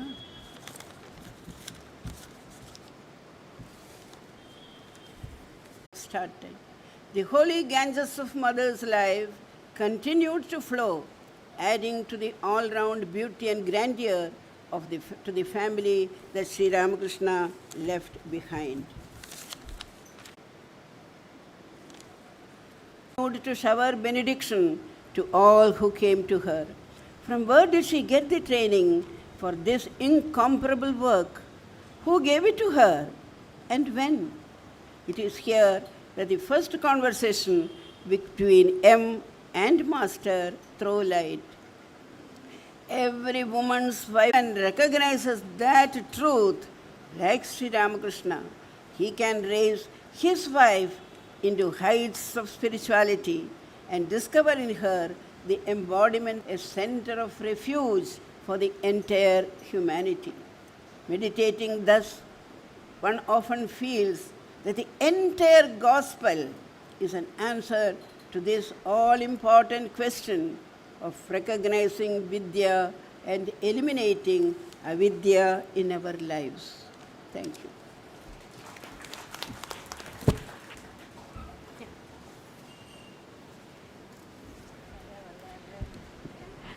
Thank you, Didi, very much for the rendering of the unique topic or the very interesting topic in the most interesting way, let me say. Didi നമ്മളോട് പറയുകയുണ്ടായി വിവേകാനന്ദ കേന്ദ്രം എൻ്റെ head quarters ആണെങ്കിൽ Sharada madam എൻ്റെ heart quarters ആണെന്ന്. അത് എന്തുകൊണ്ടാണെന്നും കൂടി വളരെ ഭംഗിയായി ദീദി വളരെ രസകരമായി നമ്മെ ഓർമ്മിപ്പിച്ചു. സോ ദീദിക്ക് ഒന്നുകൂടി ആദരപൂർവം കൃതജ്ഞത അർപ്പിക്കുന്നു. On this occasion, I am very happy to note that the disciples of revered Pravrajika Ajay Prana Mataji, the founder secretary of this center, who spread across the world, are associated with this center. A few of them have joined us here, and many others are watching this program online. Their associations, he has some health issues and he wouldn't come over here, but to invite Srimati Nirmala Ku to read out the message sent by Mr. Robert Grant.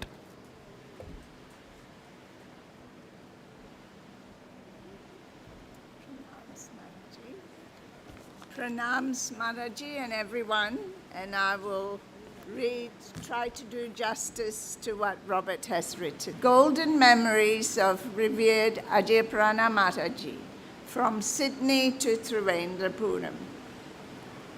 My respectful pranams to the many nuns and monks of the liberation. My pranams and special thanks to Pravrajika Chaitanya Pranaji for extending an invitation to the other Australian devotees and me to participate. My apologies and regrets for not being here in person due to testing positive for COVID-19. My many years of contact with the Ramakrishna Sarada Mission Center have been through my close association with revered Pravrajika Prana Mataji. In honor of her saintly life, I'll share some memories in this talk. I first met Mataji in Sydney in April 1982, part of a small group to welcome her and Pravrajika Gayatri Prana, who was Brahmacharini Girija Devi then, on their arrival in Australia with the historic mission of establishing the first center of Sri Sarada Mat outside India. It was revered Mataji's second historic challenge after establishing this center here in Thiruvananthapuram. As she established the center in Sydney, Mataji became an increasingly important presence in the lives of an increasing number of people because they found in Mataji, as you all know, one of those rare treasures, a wise, strong, and steady person, a true friend who would never let you down. Many people, Mataji's disciples and others, would request a personal interview with her, seeking spiritual advice, but also often coming to her with their problems at work, problems in the family, and sometimes very troubling ones. After some of those interviews, I saw that Mataji would have to lie down for some time. As you may know, when you agree to listen to someone else's problems and do it with the deepest wish to help them, you take a share of their mental and emotional trauma. Later, they would go away with a lighter heart and mind, leaving Mataji to digest that negative energy. But for Mataji, this was an essential part of her role. And even with her frail body, a body she jokingly called a rickety old bullock cart, a body afflicted by diabetes, high cholesterol, and blood pressure, still she could never turn away a suffering soul. And so for many, Mataji was a saintly, motherly figure to whom many said it was easier to open their hearts and from whom they gained the courage to face life. And what a diverse group they were. The simplest of devotees, the brightest of scholars, the young and the old, the media and millionaires, seekers from various faiths or none. For others, particularly the media and leaders of faith in Australia, Mataji was an articulate and authoritative representative of Hinduism and Eastern spirituality in general. Over time, I found a momentum building around Mataji and our activities, initially focused in Sydney, branched out into lecture tours to most major Australian cities, then spreading to Malaysia, Singapore, and Sri Lanka, and of course interspersed with numerous visits to India. Calls, letters, emails, visitors, invitations, events, interviews, travels, and all manner of activities began to fill our days. All this led to a rich range of experiences for Mataji. To name a few, a visit to the US in 1985, along with Pravrajika Dhiraprana, the first Sarada nuns to visit America.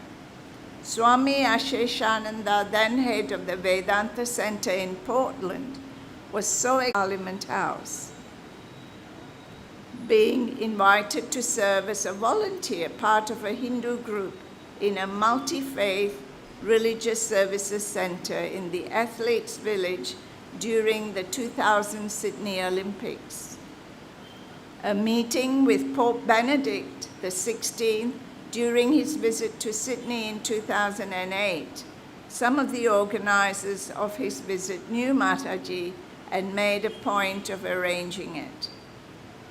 An unexpected meeting with the newly freed Nelson Mandela, who happened to be in Malaysia on a world tour when Mataji was there, and Mataji told us he was aware and appreciated the Ramakrishna Mission's work in South Africa. A visit to a correctional center in Malacca, where Malaysian Hindu prisoners heard her talk, with armed guards watching on. Some were brought to tears by Mataji's talk because she reminded them of their mother. The visit to Sri Lanka with Pravrajika Vimalaprana just a few months after the 2004 Boxing Day tsunami, visiting many areas devastated by the waves and meeting school children who lost family members. On the way to those places, passing numerous military camps with armed soldiers boarding and inspecting the bus. Being interviewed by the Australian Broadcasting Corporation, with several of her talks broadcast nationally. In 2011, with her health beginning to fail her, revered Ajay Pranam, 9.5 years, to return to the centre here.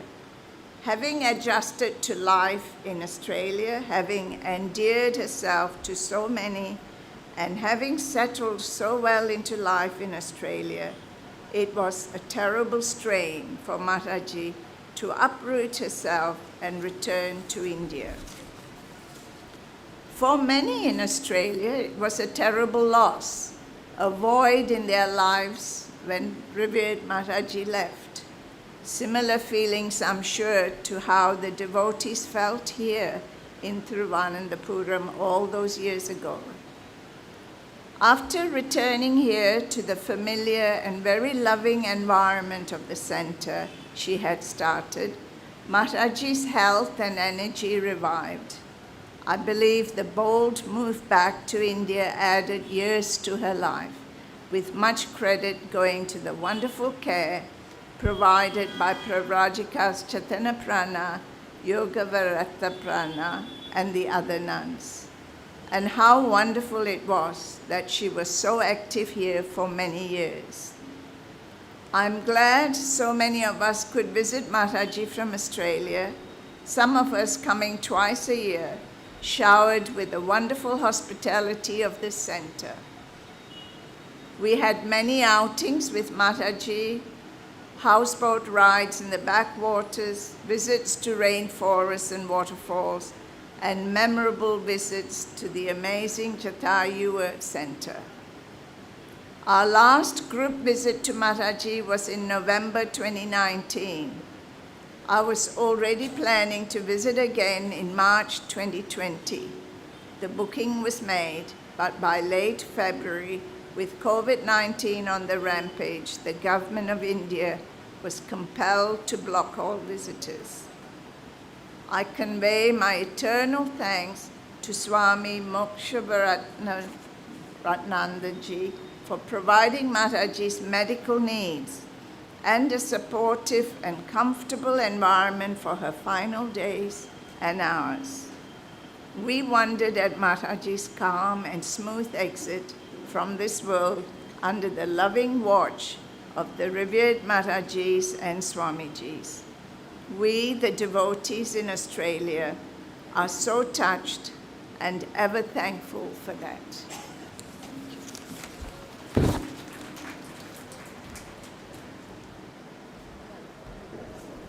Thank you, Mr. Robert Grant, and thank you, Srimati Nirmala Ku, for reading out his message, sharing the moments with revered Pravrajika Ajay Pranam Mataji. Next, we will listen to Mrs. Rill Lewis, who is also coming from Sydney, Australia. She was very much here in this center in 1973 as a brahmacharini. Mrs. Real Lewis, please.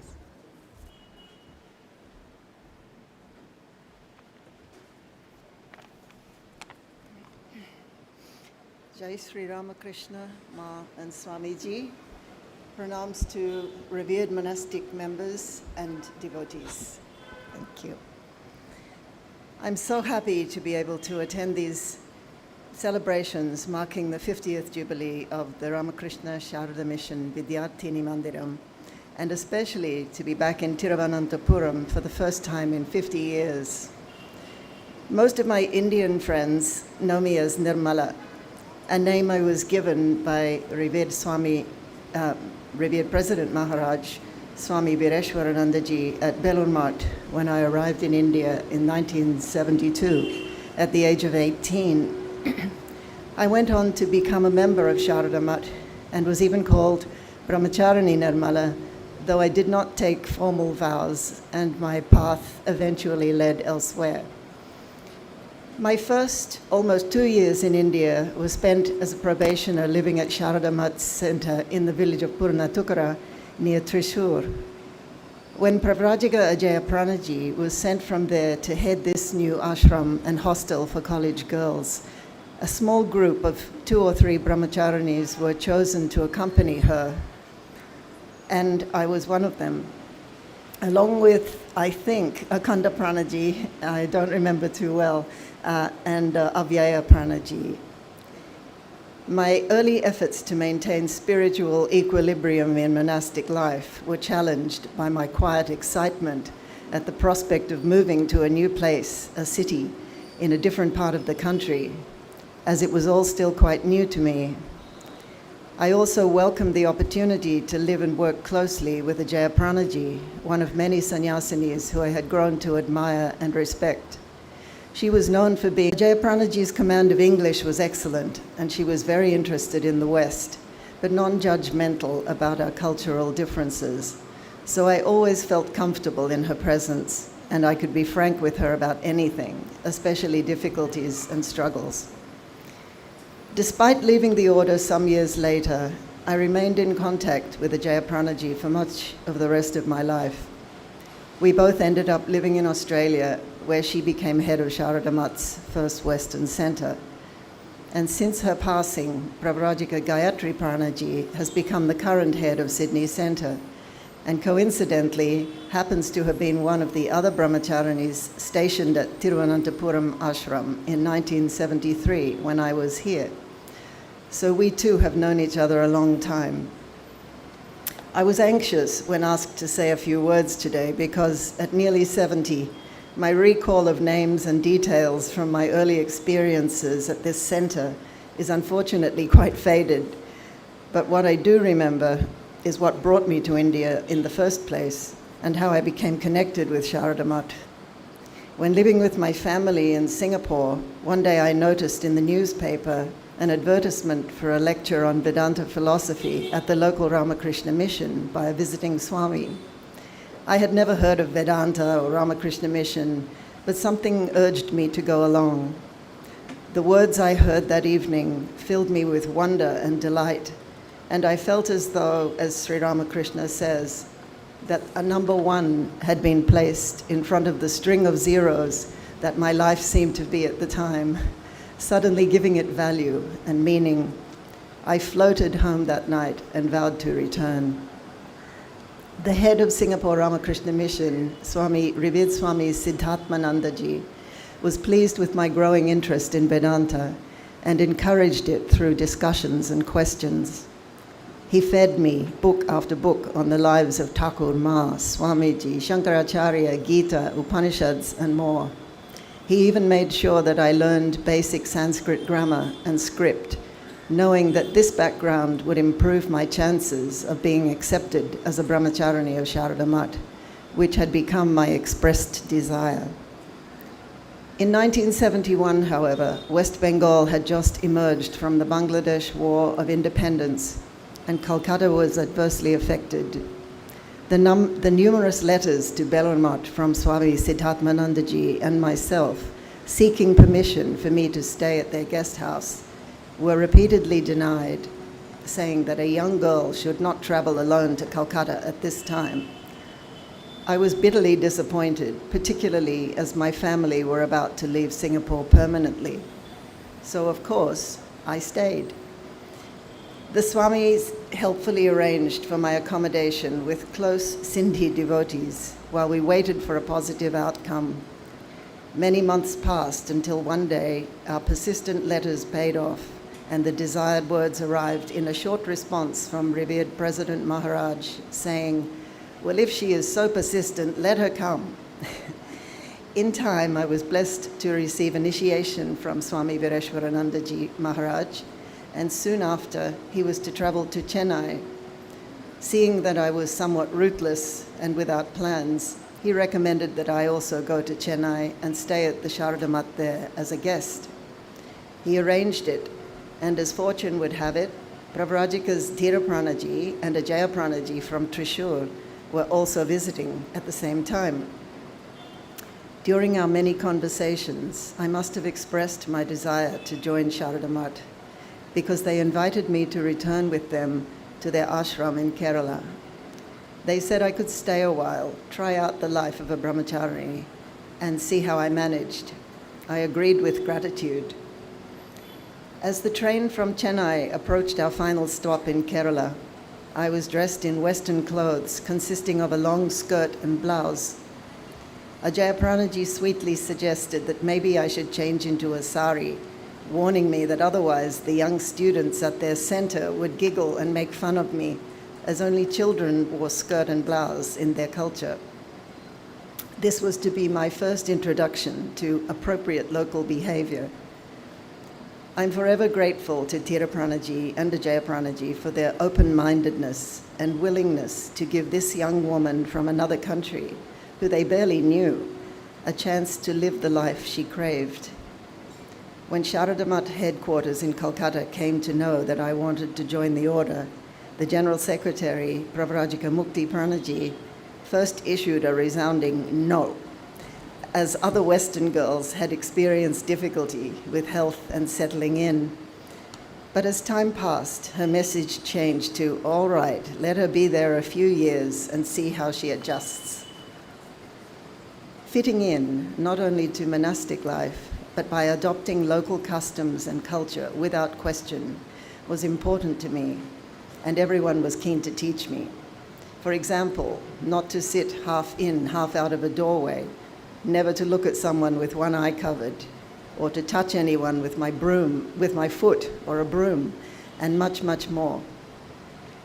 Later, revered Pravrajika Mukti Pranaji would say, when I went to Calcutta for training, if you want to stay in India, Nirmala, you must become Indian.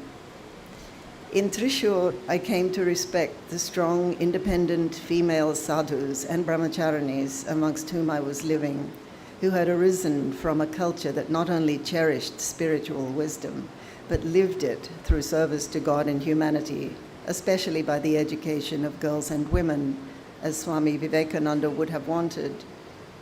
In 1973, the dedicated local devotees here in Tiruvananthapuram, mostly women, had worked for years with Sharada Mat to achieve the goal of having this new hostel for college girls run full-time under the auspices of Sharada Mat and Mission. After they succeeded and the first small monastic group arrived, other brahmacharinis and sannyasinis were able to be supplied, depending on the need, by the bigger center at Trishur. Ajaya Pranaji put us all to work, but never neglected the spiritual, intellectual, or emotional lives of monastic members or students. She held regular classes for brahmacharinis in scripture and Sanskrit, and in her effort to further my education in the culture of Kerala, I was sometimes fortunate to accompany her on pilgrimages or speaking tours. The original premises was a small but charming house with a very large front yard sloping all the way up to the street. I remember large trees and some garden beds because pulling weeds was one of my regular tasks. I enjoyed it too, as being new to spiritual practice, I liked work that kept the hands busy but the mind free, unlike the more advanced sadhakas who seemed centered in God even while multitasking. Ajaya Pranaji had a thatched pandal attached to the front of the house where she would meet with guests and parents of students. The pandal had a floor made of deep sand, which was like a beach.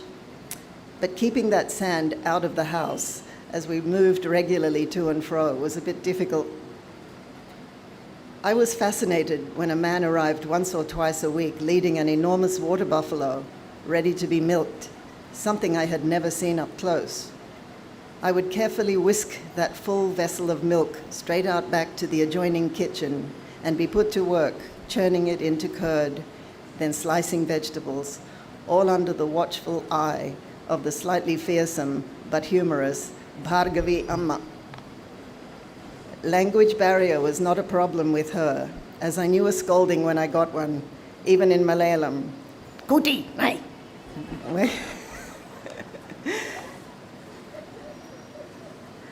At night, after prayer and meditation, I would crouch outside by the tap, Indian style, washing and polishing shrine vessels with tamarind, ash, and coconut fiber until they gleamed. I think about 15 or 20 students lived with us at the time, and I was always amused by the loud hubbub in the evenings as they rocked back and forth, repeating and memorizing their homework, a way of group study that I had also never seen before. The only girl I specifically remember, unfortunately, was Rema Devi, because she married into the royal family at that time, which I thought was extremely exotic.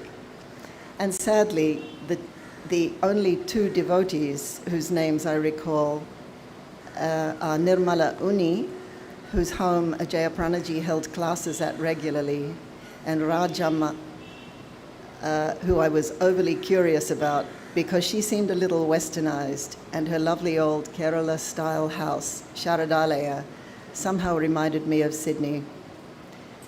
Though Vidyarthini Mandiram has expanded and changed since I saw it last, it still feels familiar, and being back in Thiruvananthapuram conjures up deep sentimental impressions. After my party returns to Australia in a few days, I plan to stay on and explore more of Kerala, but this time as a tourist. Thank you and namaste.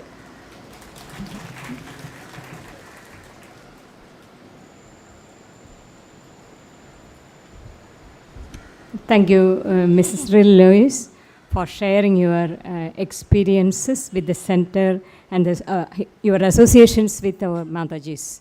It is very natural, very touching, but quite interesting. Thank you once again. With this, the technical session of the day ends here, but let us move towards some lighter moments. And now we will be listening to a music concert, and the artist of the day is none other than our own old student of the hostel, Dr. S. Ashwati. Dr. S. Ashwati is working as an assistant professor in music in the NSS College, Thiruvananthapuram, and she is an A-grade artist of All India Radio. She is an accomplished vocalist, and today she is accompanied by Sri Cherthala Jayadevan on Mridangam, Master Yadu Krishnan on violin, Sri V. Soundararajan on veena, and Sri Balakrishna on tabla. Welcome, Dr. S. Ashwati and her team.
पित्तजम्बूफलसार भक्षितम्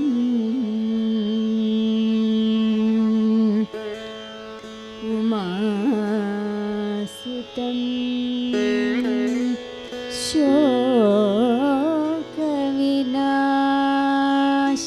शोकविनाशकारकं Namami Vighneshwar पादपङ्कजम्।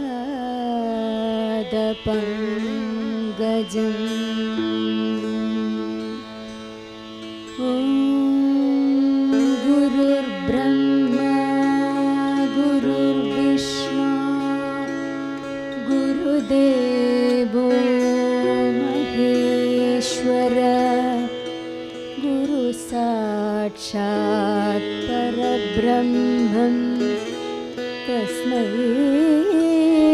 Shri गुरवे नमः।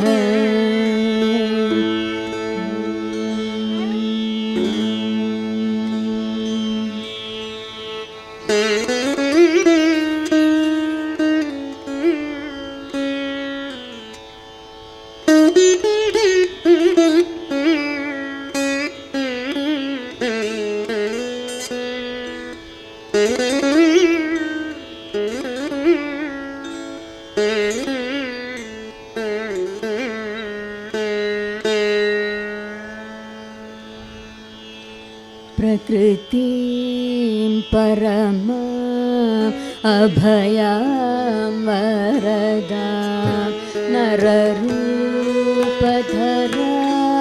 जनतापहरा प्रकृतिं परमा अभयां वरदा नररूपधरा जनतापहरा शरणागतसेवक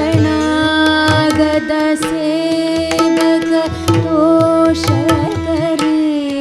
प्रणमामि परां जननीं जगतां शरणागतसेवक तोषकरीं प्रणमामि परां जननीं जगतां प्रकृतिं परमा अभयां वरदा नररूपधरा जनतापहरा।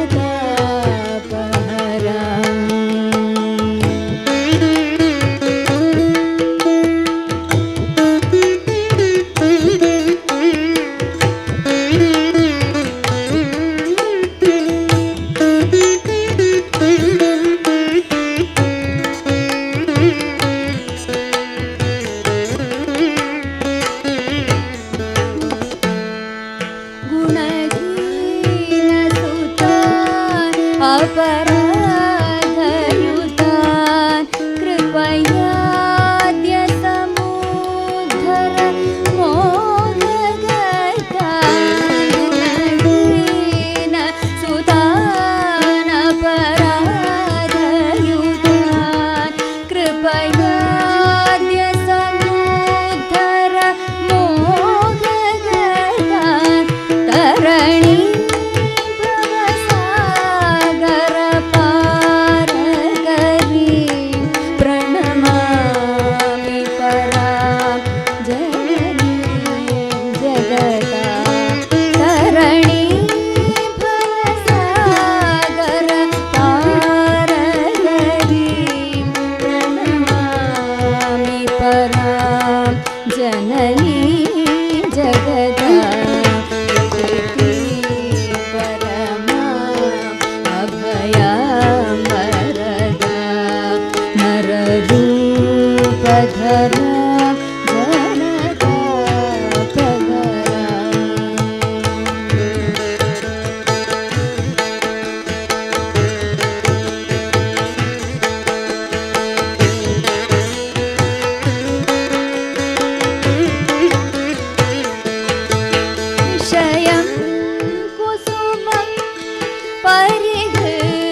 अभयवरदा नवरूपधरा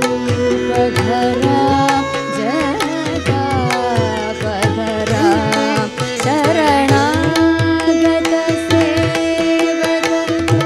शरणागतसेवकतोषकरी प्रणमामि परा जननी जगदा जननी जननी जननी वरदा जननी जननी जननी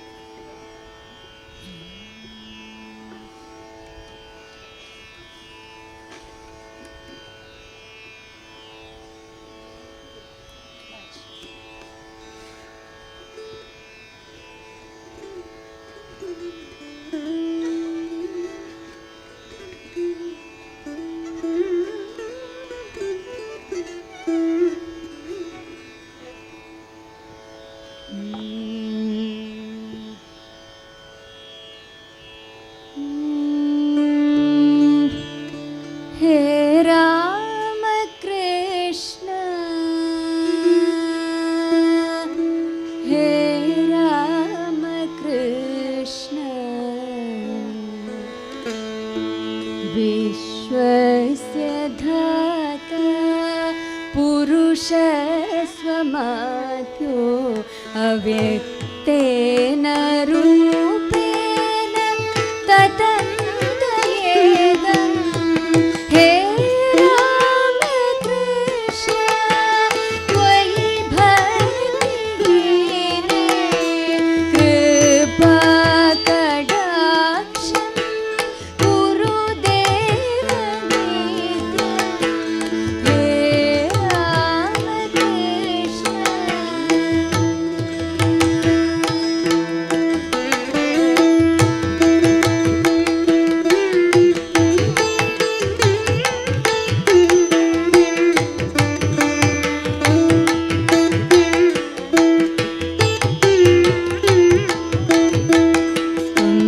पासि विश्वं सृजसि त्वमेव त्वमादिदेवो विनिहंसि सर्वं हे राम कृष्ण त्वयि भक्तिहीने कृपा कटाक्षं कुरु देवनित्यं हे राम कृष्ण मायां समाश्रित्य करोषि लीला भक्तान् समुद्धर्तुम् अनन्तमूर्ति हे राम कृष्ण त्वयि भक्तिहीने कृपा कटाक्षं कुरु देवनित्यं हे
मानस संचर रे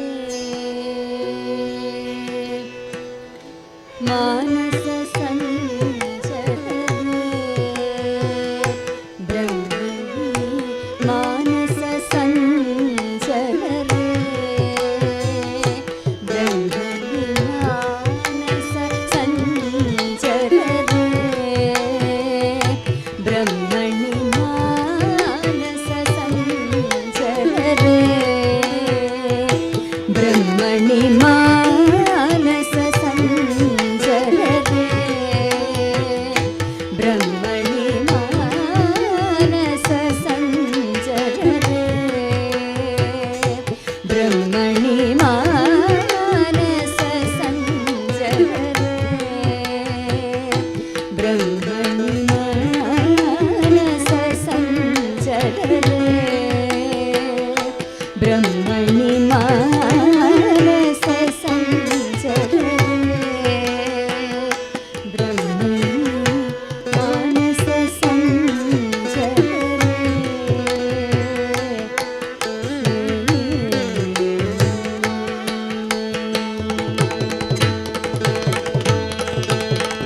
मदशिखि पिञ्ज अलङ्कृत चिकुरे मदशिखि पिञ्ज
गोपाल गोकुलवल्लभी प्रिय गोप गोसुतवल्लभं गोपाल गोकुलवल्लभी प्रिय गोप गोसुतवल्लभं चरणा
मन्द्रालय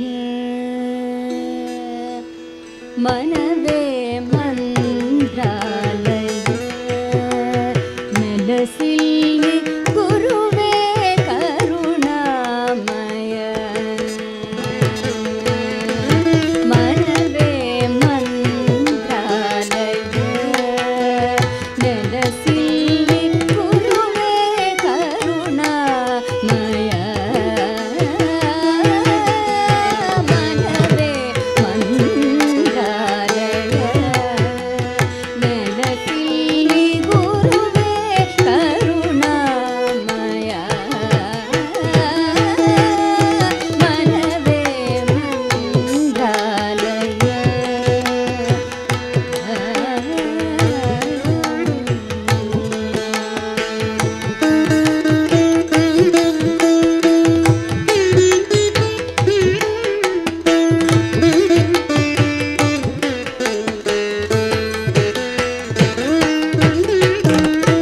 ತಂದೆಯು ತಾಯಿಯು ಬಂಧುವು ನೀನೇ ತಂದೆಯು ತಾಯಿಯು ಬಂಧುವು ನೀನೇ ಅಮವನು ಕಳೆಯುವ ಜೀವಿಗೆ ನೀನೇ ತಂದೆಯು ತಾಯಿಯು ಬಂಧುವು ನೀನೇ ಅಮವನು ಕಳೆಯುವ ದೇವಿಗೆ ನೀನೇ ಕಲ್ಮಶ ತೊಳೆವ ಗಂಗಾಜಲ ನೀನೇ ಕಲ್ಮಶ ತೊಳೆವ ಗಂಗಾಜಲ ನೀನೇ ಕಲ್ಮಶ ತೊಳೆವ ಗಂಗಾಜಲ ನೀನೇ ಕಂಬನಿ ಓರೆಸುವ ಕರುಣಾಳು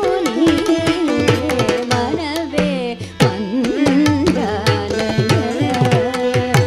ನೆಲಸಿಲ್ಲಿ ಗುರುವೇ ಕರುಣಾಮಯ ಮನವೇ ಮಂತ್ರಾಲಯ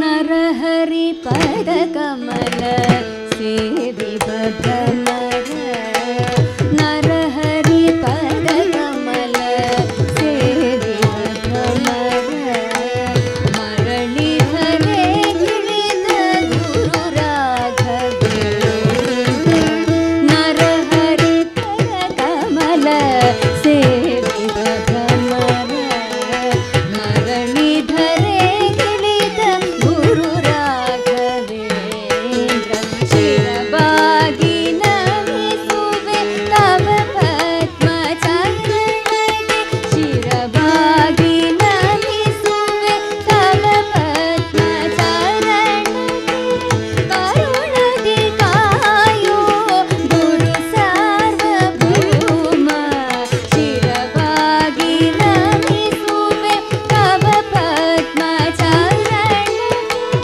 ಕರುಣದಿ ಕಾಯೋ ಗುರು ಸಾರ್ವಭೌಮ ಮನವೇ ಮಂತ್ರಾಲಯ ನೆಲಸಿಲ್ಲಿ ಗುರುವೇ ಕರುಣಾಮಯ ಮನವೇ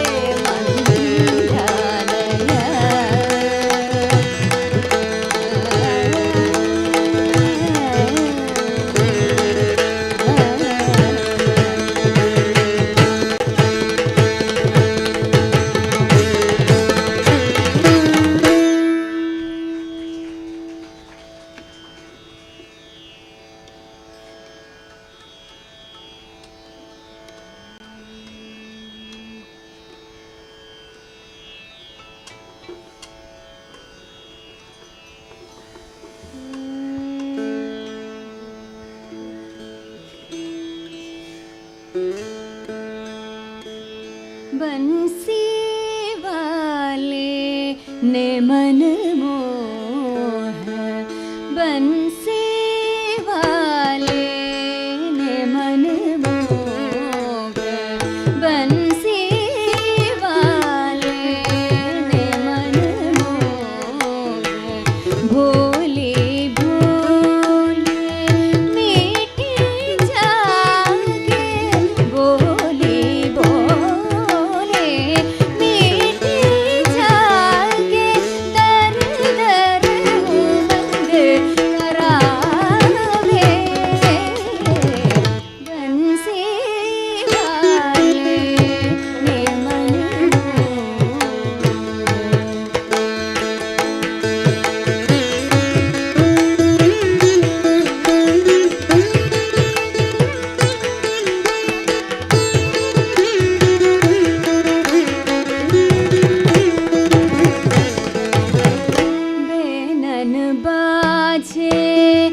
वारं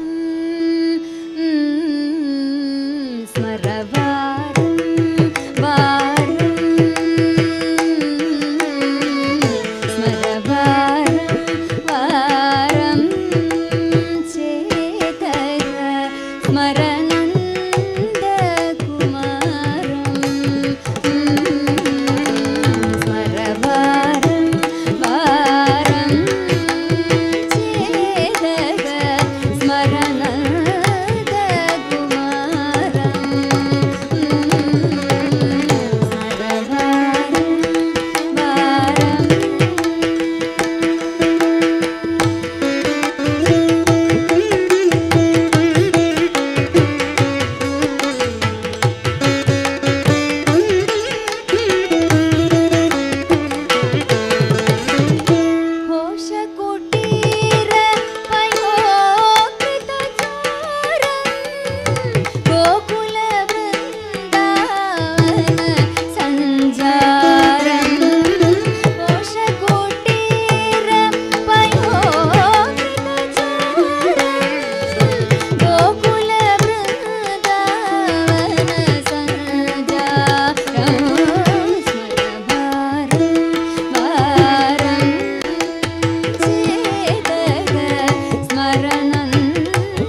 गोविंद बोलो,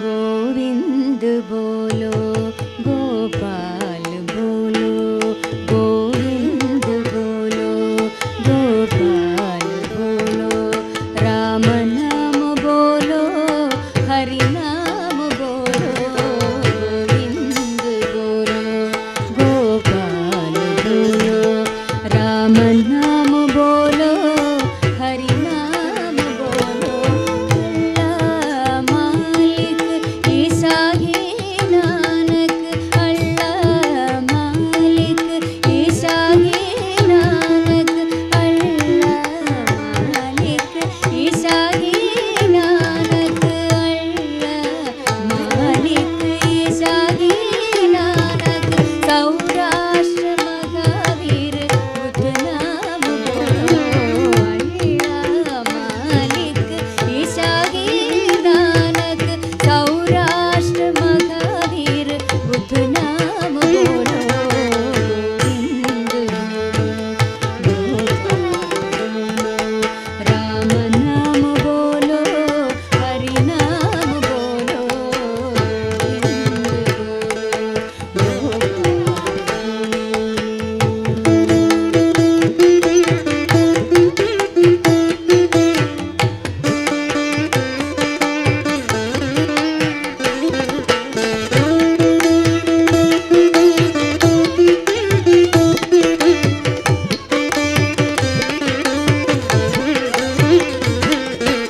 ये नाम सारे है जीवन सहारे,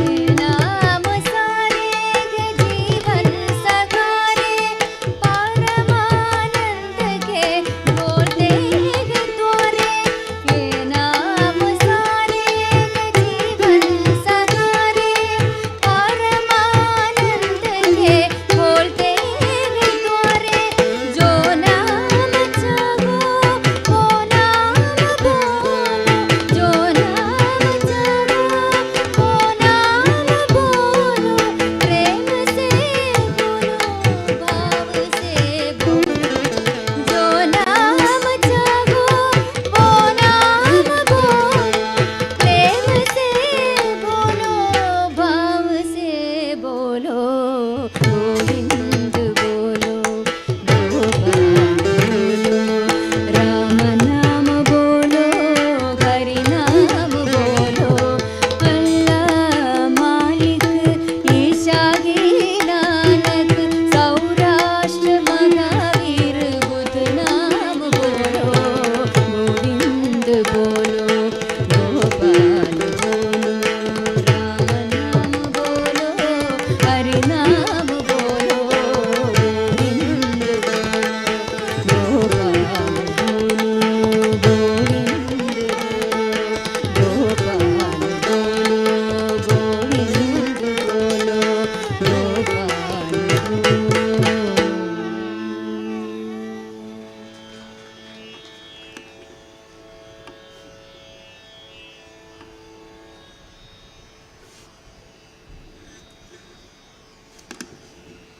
എല്ലാവർക്കും നമസ്കാരം. ഇത്രയും നേരം ഇവിടെ ഭഗവാന്റെ മുമ്പിൽ ഇങ്ങനെ ഒരു പരിപാടി അവതരിപ്പിക്കാൻ ഞങ്ങൾക്ക് അവസരം തന്നതിൽ മാതാജിയോടും, ഞാനിവിടെ താമസിച്ച് പഠിച്ചതാണ്, ഇവിടെയുള്ള എല്ലാ മാതാജിമാരോടും എല്ലാവരോടും ഞങ്ങളുടെ നന്ദി സന്തോഷവും അറിയിക്കുന്നു. നമസ്കാരം.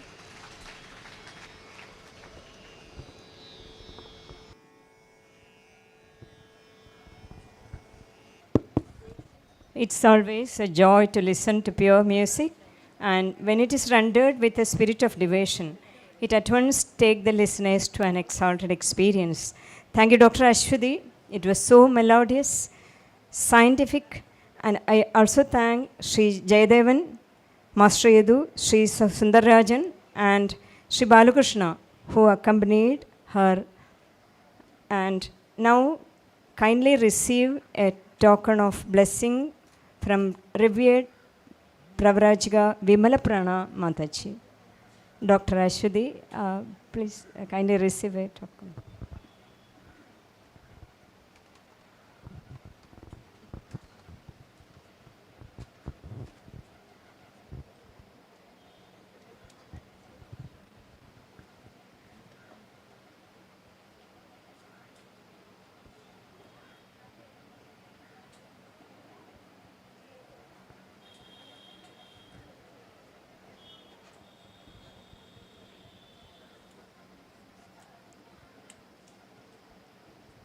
ശ്രീ ജയദേവൻ സർ മാസ്റ്റർ ചെയ്തു വിളിക്കട്ടെ.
Now we move on to the final component of the program, vote of thanks.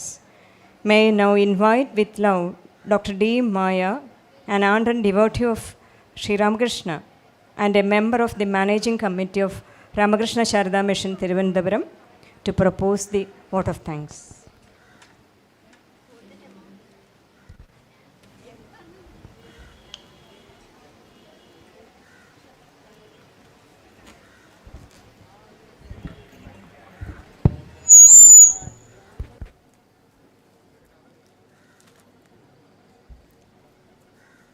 जननीं Sharda देवीं रामकृष्णं जगद्गुरुं पादपद्मे तयो श्रित्वा प्रणमामि मुहुर्मुहुर्. Most revered Madajis who have travelled from different parts of India and abroad and from different parts of Kerala to bless us on this auspicious occasion of the Golden Jubilee celebrations of Ramakrishna Sarada Mission, Thiruvananthapuram. Revered Madajis of Ramakrishna Mission, Thiruvananthapuram, respected speakers, devotees from Sydney and different states of India and different parts of Kerala, my humble pranams to you all. With a deep sense of gratitude, let me first offer salutations at the lotus feet of the Divine Trio, Thakur, Ma and Swamiji, for the grace and blessings they have showered on us on these 2 days, and for making this event a grand success. It is Holy Mother's special blessings that has become manifest through the presence of so many spiritual daughters of Holy Mother who have come from not only from different parts of India but also from abroad. We are extremely grateful, all Madhajis, for your presence and for your blessings on these 2 days. On behalf of all the devotees, let me express our deep sense of gratitude for the blessings you have showered on us through your presence and through your words. The forenoon session was actually a very rich intellectual treat, I should say. We are extremely thankful for the profound words of wisdom shared by Revered Jnanada Prana Mataji, Assistant Secretary of Sri Sarada Math, Kolkata, Revered Bhavani Prana Mataji, President of Sri Sarada Math, Guntur, Andhra, and Revered Gayatri Prana Mataji, President, Ramakrishna Sarada Vedantic Society, Sydney. A special word of gratitude to Revered Vimala Prana Mataji, President, Sri Sarada Math, Thrissur, for releasing the souvenir. Revered Chaitanya Prana Mataji has sketched a brief history of the center. Thank you, Mataji, for the same. We are thankful to Dr. M. Lakshmi Kumari Didi, Director of Vivekananda Vedic Vision Foundation, for her scholarly speech and for actually presenting a very intriguing subject.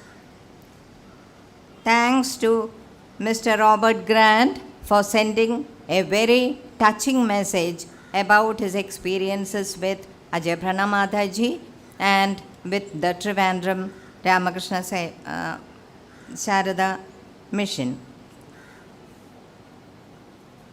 Thanks are also due to Mrs. Reel Lewis for sharing her experiences.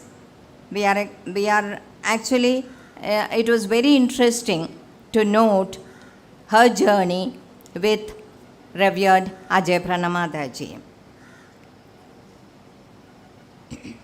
Senior devotees of Sri Ramakrishna Sarada Mission, Thiruvananthapuram, like me, have witnessed the growth of this institution, and we cannot but remember with immense gratitude the determination with which Revered Ajay Prana Mataji built up this center, worked tirelessly to secure a permanent building for Ramakrishna Sarada Mission, Thiruvananthapuram, and also to instill the right values and discipline in the functioning of this ashram. Often, Revered Thiraprana Mataji was also there to offer her strength and support. Let me also recall with gratitude the dedication and service of the early devotees in building up the center. On behalf of Sri Ramakrishna Sarada Mission, Thiruvananthapuram, and the devotees who participated in the celebrations, let me offer our gratitude to all the artists who made this function very colorful. Thanks are due to Srimati Abradita Banerjee, Principal Natyaveda College, for her highly devotional music concert, to the teachers of Sri Sarada Girls High School, Thrissur, and the old students of Thiruvananthapuram Center for their wonderful bhajans, to Kumari Niranjana Ravi for her dance performance, Kumari Lakshmi Priya for her poetry recital, to Srimati Aparna Nair and Srimati Lenina for an outstanding classic dance performance. We have just listened to a wonderful music concert by Dr. S. Ashwati. Thank you, Dr. Ashwati, and the accompanying artists. Many people have worked hard to make the programs a grand success by providing us with the necessary facilities. On behalf of Sri Ramakrishna Sarada Mission, Thiruvananthapuram, let me thank Trivandrum Decorations for the excellent pandal, Priya Sounds for the faultless sound and light system, Nanda Communications for the banner, and M7 Videography for the live streaming of the program in YouTube. Thanks are also due to photographer Sri Ritesh. Special thanks to Sri Anil Kumar S., Area Sales Manager of Leo Coffee, for making tea and coffee freely available on both days. Most important of all, let us acknowledge with gratitude food and accommodation provided by Hotel Horizon. A big thank you to all those devotees and institutions who provided accommodation to the guests who arrived. The whole program owes its success to the wholehearted participation of devotees who flowed to this ashram on both days. And they came from all parts of Kerala, India, and abroad. Volunteer service by our own old students, by the present inmates, by the nursing students, and devotees is something that cannot be thanked in words. The blessings of, let us pray that the blessings of the Holy Trio will lead the center to greater glory by the time it attains centenary. Thank you, one and all. Sri Ramakrishna Samarpanastu.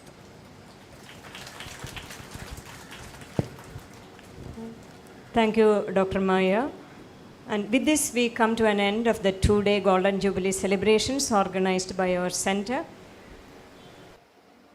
All of you kindly partake prasad before you leave. Food is arranged near the entrance. But for senior